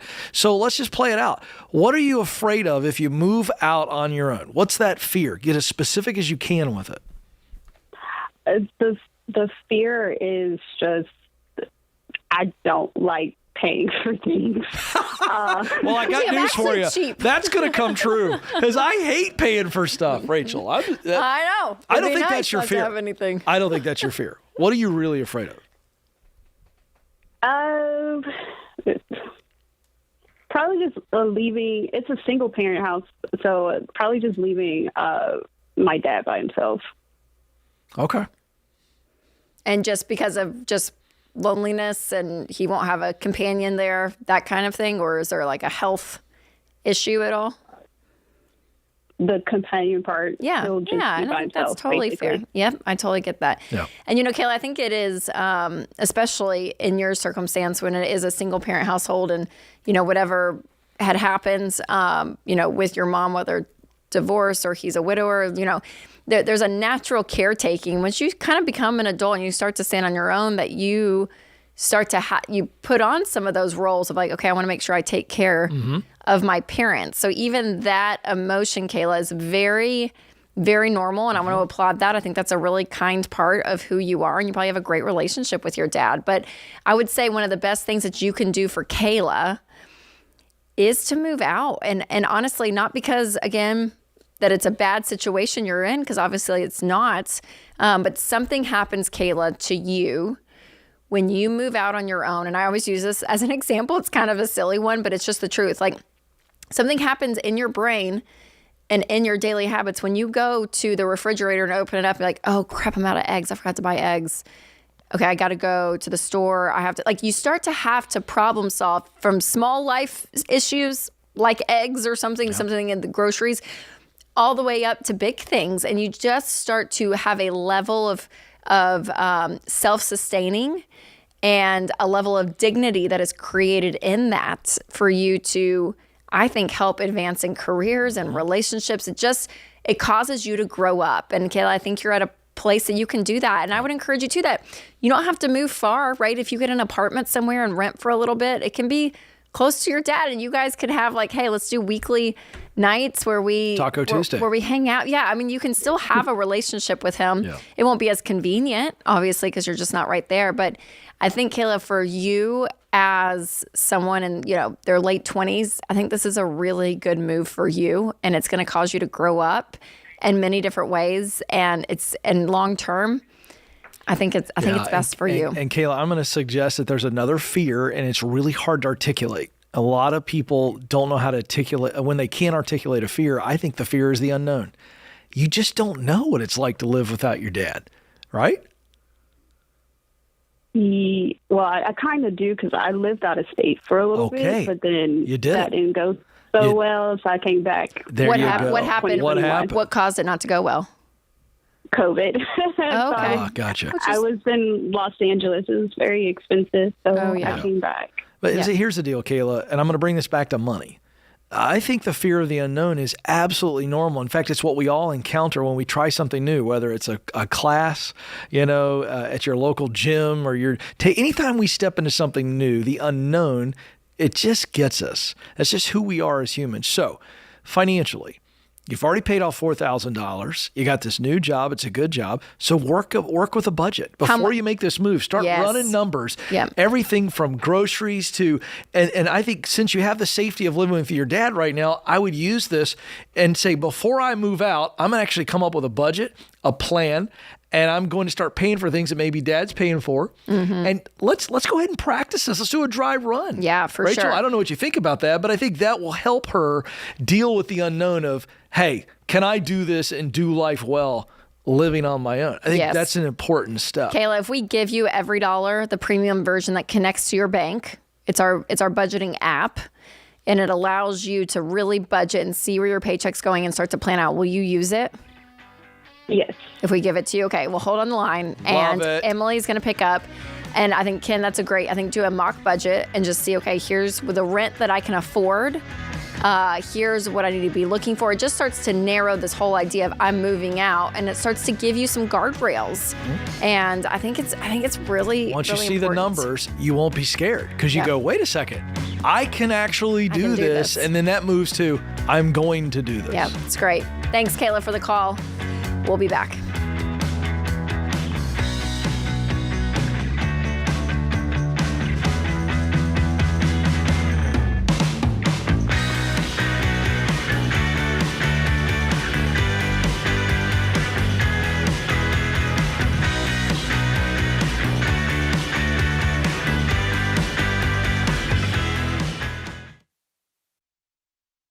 Hey guys, being free to make your own medical decisions is a big deal these days. Christian Healthcare Ministries gives members the freedom to choose the doctors and providers they want without the frustration of worrying about networks and with no waiting period to join. It's a membership-based nonprofit ministry where hundreds of thousands of Christians share funds to pay for and pray for each other's medical bills. For over 40 years, CHM has helped families living across all 50 states. So see if CHM could be right for your family. Check out more today at chministries.org/budget.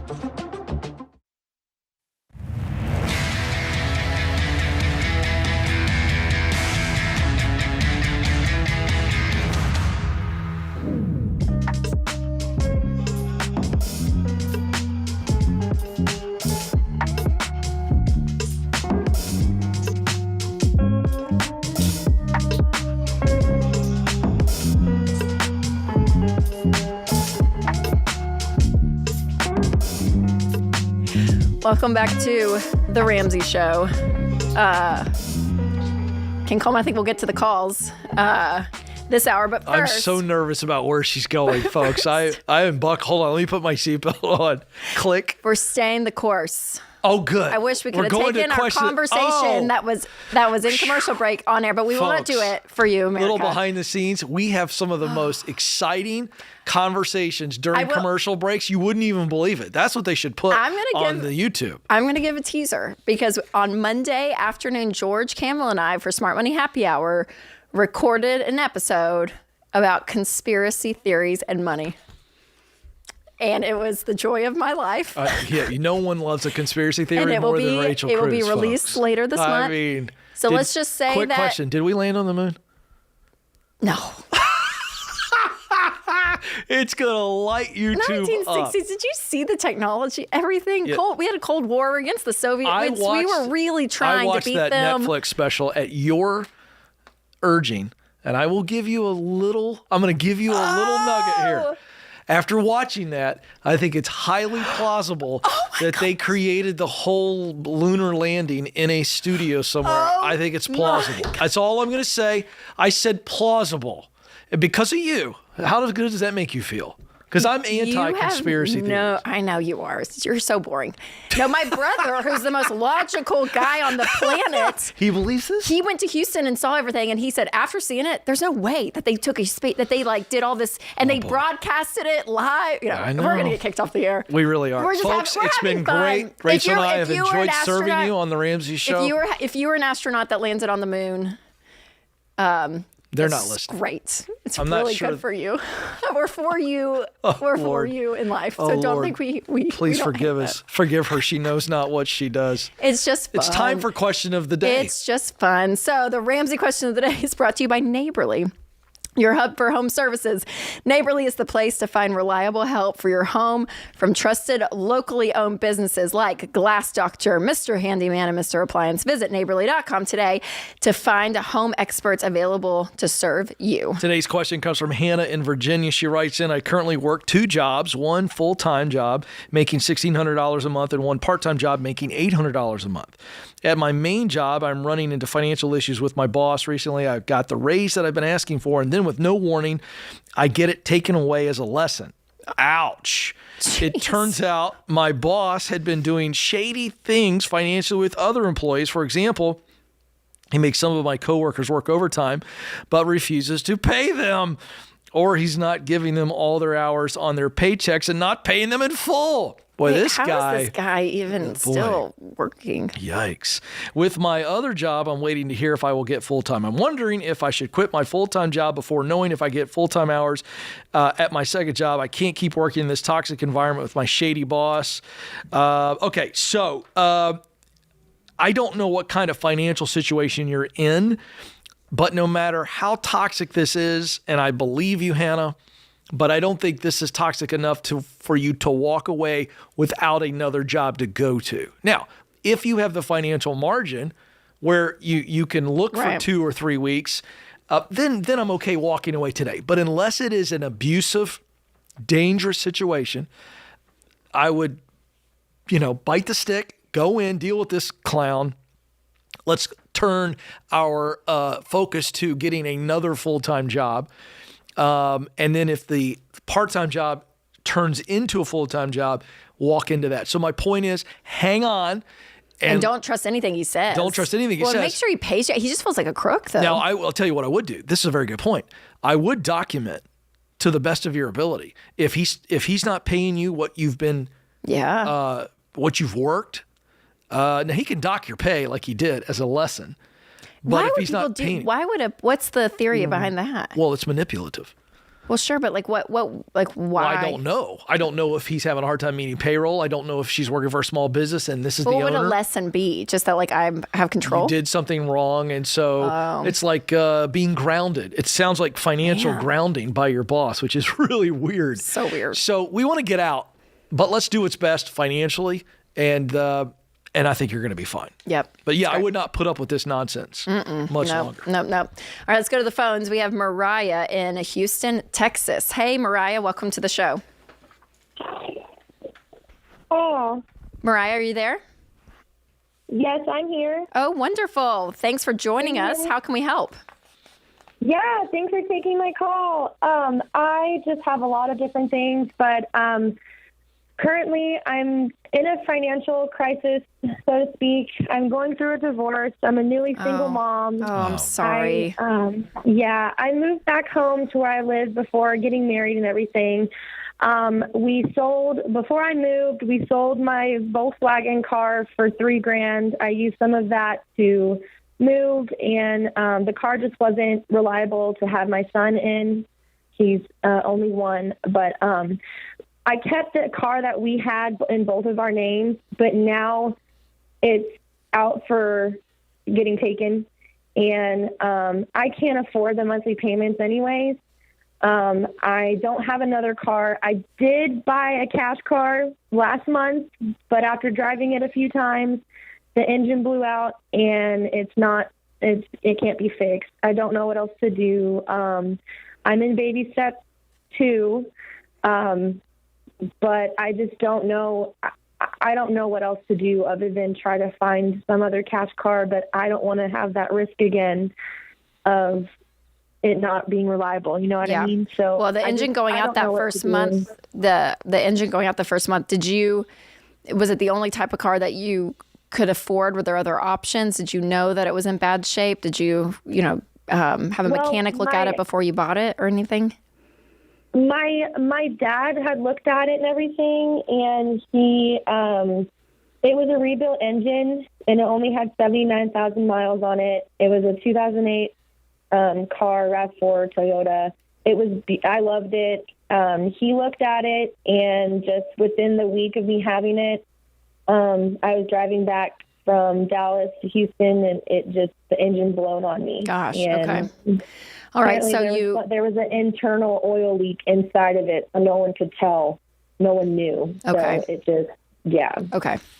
So, Mariah, are you working right now? Yes. Thankfully, I was blessed to keep my job through this huge life change. Yes. I work from home. I make about $38,800 a year, but income is different. Like last month, I brought home $2,300. This month, I brought home $27,000. It just depends. What do you do, Mariah? I work with people who have Medicare insurance.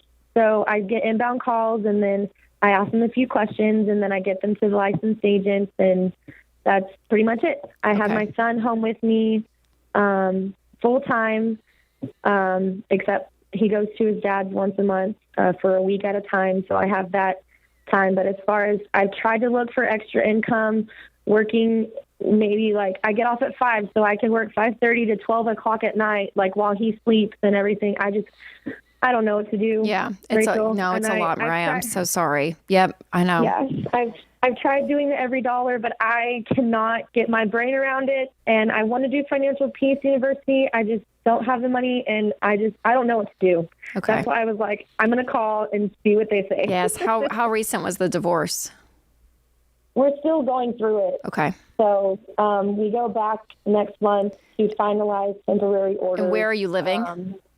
I live in Houston right now. Well, just you and your son, like in an apartment? Did you get a house, parents? Okay. An apartment, yes, ma'am. Okay. All right. You know what? Let's do this, Mariah. Hold on the phone, okay? We're going to hold you over the next segment because I think we can walk through a couple of options for you. And we will definitely gift you Financial Peace University for sure. That's on us. So, and I want to get her with one of our financial coaches, a few sessions, just to get her a baseline. Yeah, absolutely. So, Emily, well, hold on the line, Mariah, because we will pick you up next segments after this break and talk through more options for you. But that stuff is coming towards you, to you, to help you, because I know you're in a really tough situation. So thanks for calling. Hold on the line. We'll be back.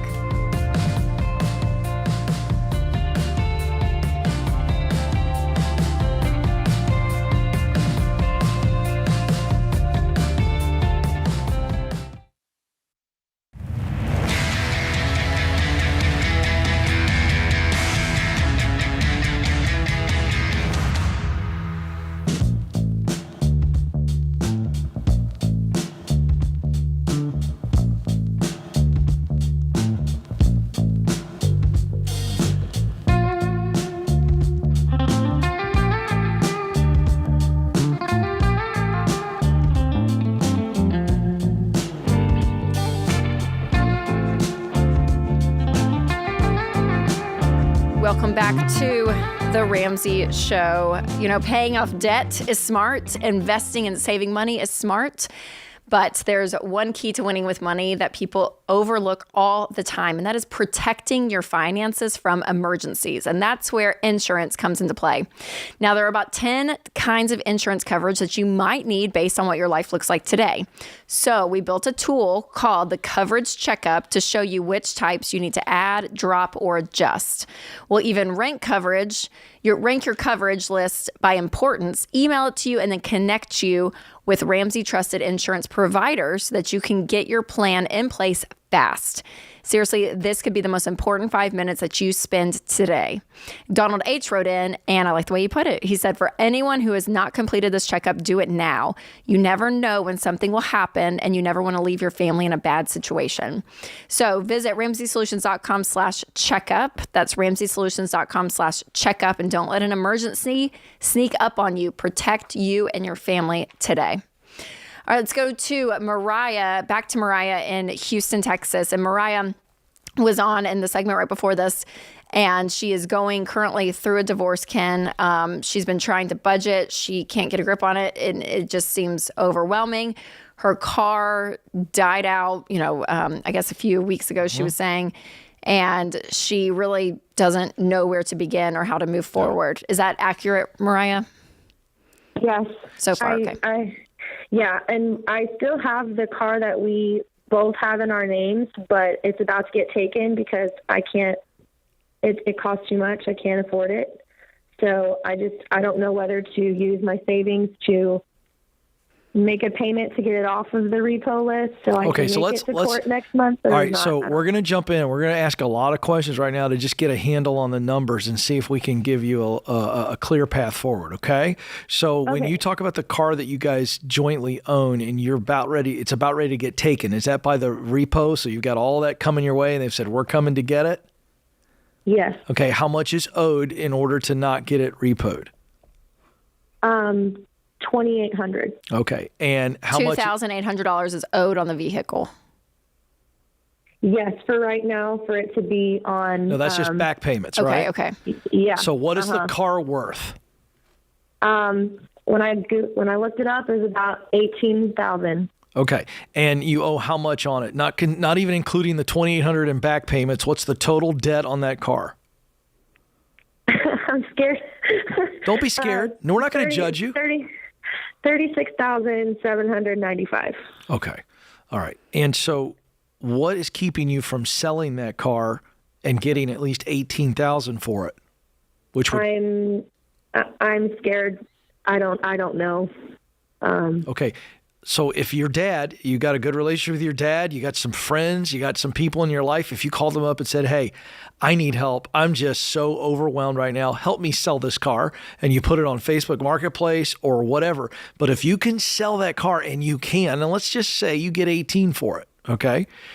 That is dramatically slashed some of your debt, and we're beginning to crawl out here, and you can get some momentum. Not to mention, it's you're going to get something for it. Do you understand what I'm saying? And so you can pay the $2,800 in back payments. You at least get some of that taken care of, and then you go get a loan from the credit union for the difference. And so you've got a lot less money that you're having to then pay back, and that will go now into your debt snowball. Do you understand what I'm saying so far? Yes. You can do this. Mariah, how much do you have in savings? It's about $1,400. $1,400, okay. And what other debt do you have? I have 2 credit cards and then a lawyer. So altogether, it's about $10,440. Okay. $2,600 of it is from credit card, and then the lawyer's $7,800. Okay. Well, I would do what Ken says. I would sell that car today so that you don't get repo, because that's going to ding your credit. You're not going to have an asset. I mean, that's the worst case scenario for sure. So if I were you, I would sell it. Where did you get the $18,000? I'm just curious. I looked it up on Kelley Blue Book. Okay, perfect. So what kind of car is it? It's a 2017 Ford Expedition. It's got about 101,000 miles on it. We just got it back December 2021. So okay. So yes, if I were you, I would sell it for that 18, pay the back payments, and then take $400 from your emergency funds, and put towards this car too. I mean, I would go ahead and just lower it as much as possible, and then you'll get a loan out and for the difference, like Ken said, and then I would start just working my way down that. I would do your, you said your credit card's $2,600. I mean, I would go down the list, which is the debt snowball, smallest to largest. And then that car loan, or that loan you'll take out for the difference, will be in that debt snowball. And with $38,000, Mariah, I'm just curious, there's so much work from home opportunities, Ken. A lot of people are remote right now. Do you think with your skill set, Mariah, that you could look around and see if even getting a $50,000 a year paying job? I just wonder how much you could bump that $38,000 in just your normal working hours by just applying and getting some type of job that's paying more. Do you think that you have the skill set to be able to make more? Yes. I just don't know what's real and what's not. The job I have now pays really well for working from home. So I'm scared to quit this job as well, now being newly single. Well, you wouldn't quit it until you had another one secure, though. But I'm just wondering if you went and looked and go online and just see what other opportunities, because a lot of people are remote work. I mean, a lot of people are working from home and still making great money. Mariah, you could also just look for a part-time job, a gig kind of a job that works from home as well. And so if you're at home, because we got to save up some money to get you a car that'll move you from point A to B too, because you got a car that the engine's blown up. So on top of all of this, that's true. You need to be, if you can work a second job from home and increase that income to maybe 58, 60,000, whatever, all this extra money right now. Here's the good news, Mariah. Despite all of this stuff that's happened to you, this debt burden that you have is actually very doable. You can knock this out, but income is going to be the game. Income and discipline. Does that make sense? Yes, sir. And listen, we're going to get you with one of our financial coaches. So don't feel like Rachel and I just hit you with all this stuff, because I can feel on you that you're overwhelmed, and I get that. Bless your heart. You are going through it right now. Yeah. Well, let me tell you something. You're a mama bear, and there's no stopping a mama bear. And so right now you're feeling overwhelmed and uncertain. The every dollar budget's got you, I don't know, it's feeling complicated. Something's going on there. And so we're going to invest in you with a financial coach, one of our coaches that's going to get you in a solid situation where you go, I see what I've got to do.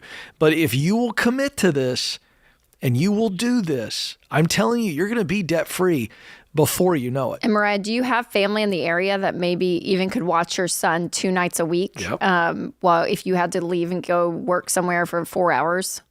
No, not right now. I'm planning on. I moved. It was such a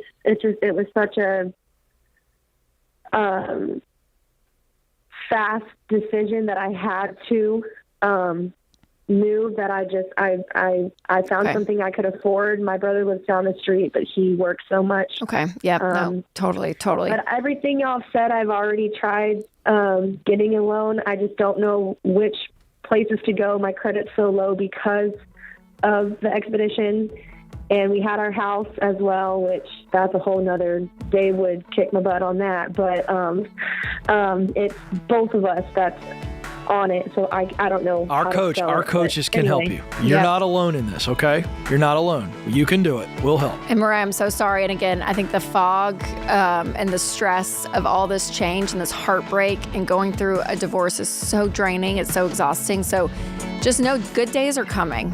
That's going to start to clear. You're going to start to have a handle on what's going on. You're going to start to have control again over your life. And you're going to be able to see that hope because it's out there, Mariah. We can see it for you. And so hold on the line. Emily's going to pick up to help you.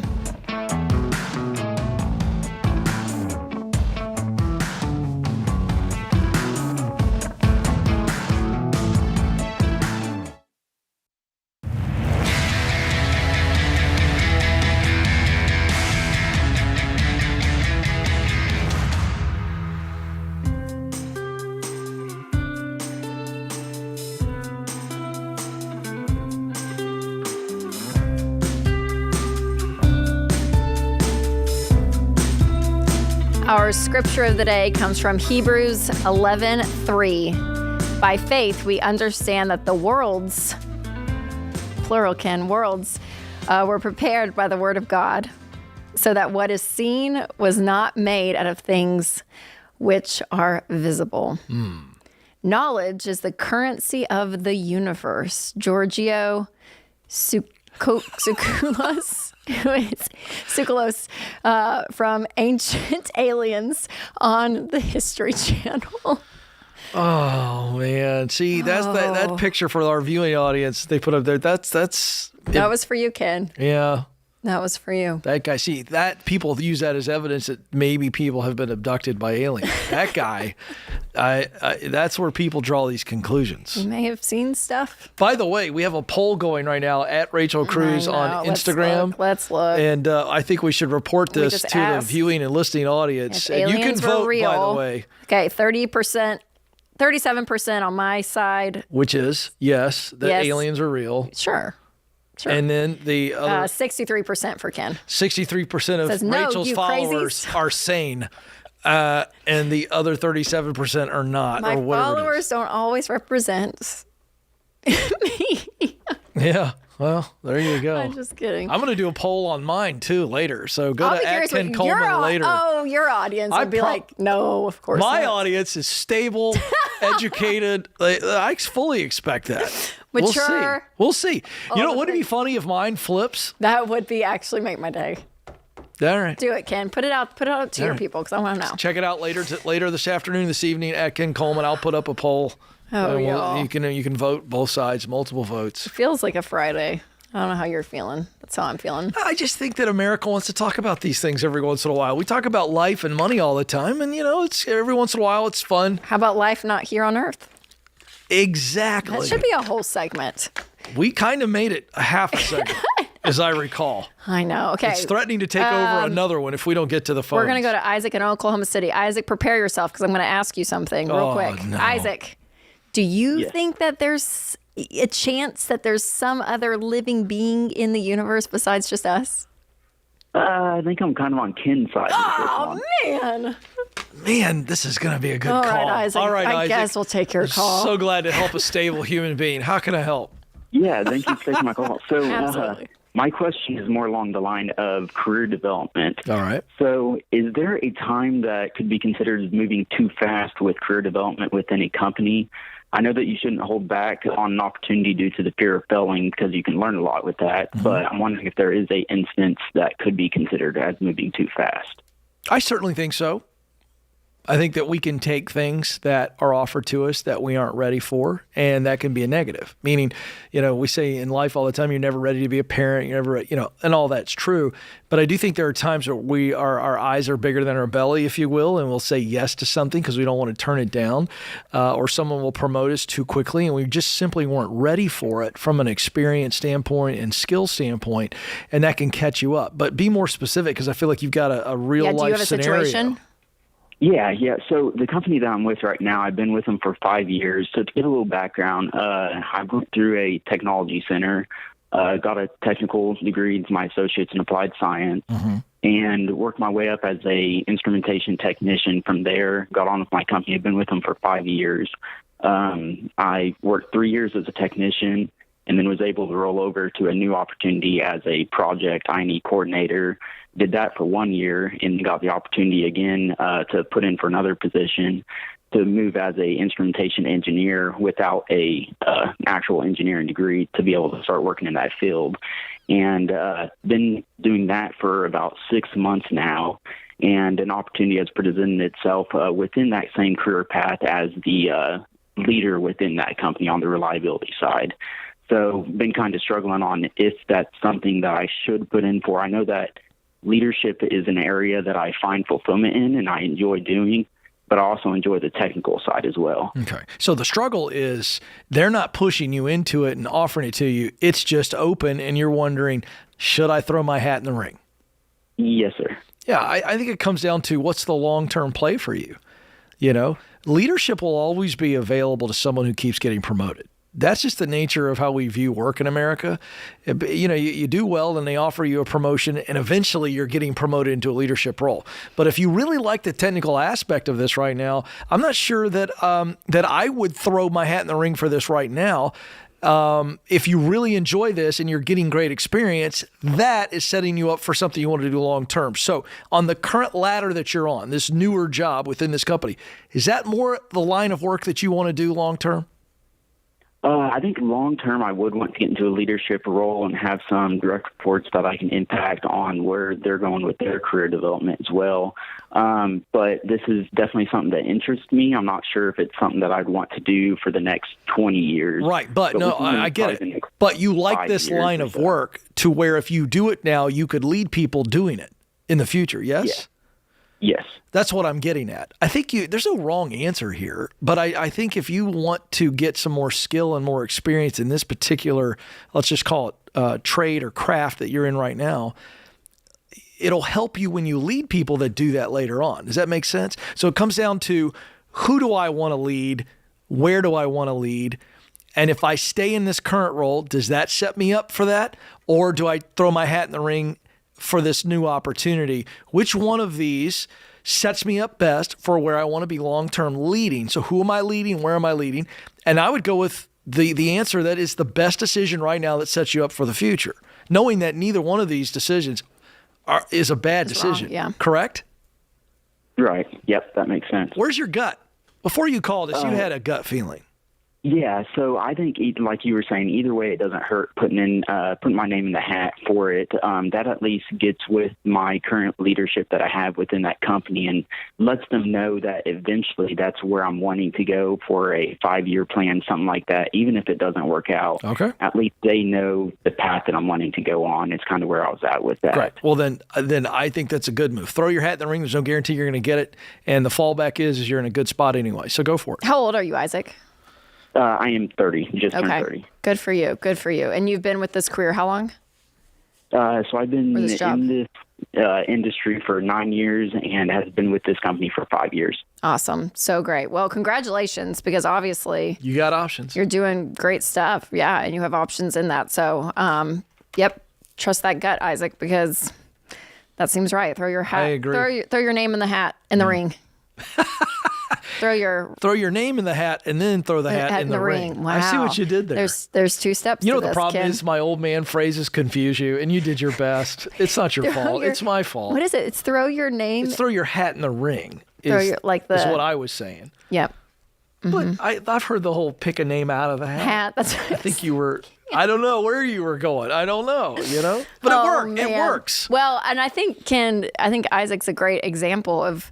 There is something about the excellence in what you do, and when you're working for a company or at least in an industry, when they recognize that, his question was, gosh, is this too big of a change, or is this too much? Am I growing too fast?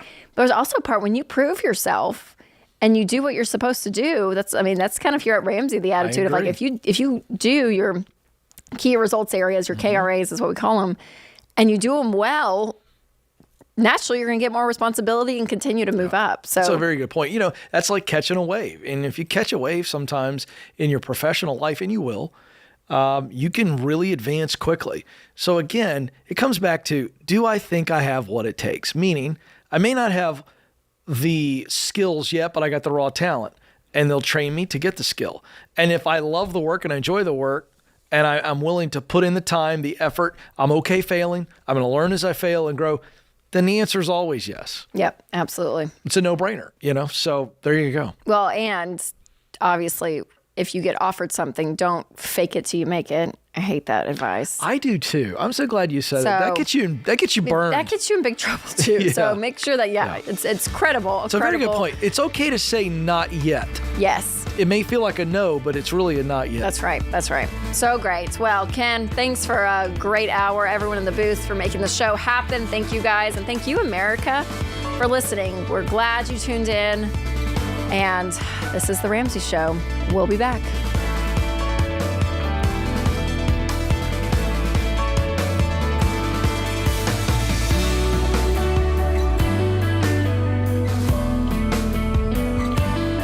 Hey, it's Rachel Cruz. If you like what you heard in this episode and want to know more about getting started on the Ramsey baby steps, go to RamseySolutions.com and click the Get Started button. We'll help you figure out the best next step for you based on your specific situation.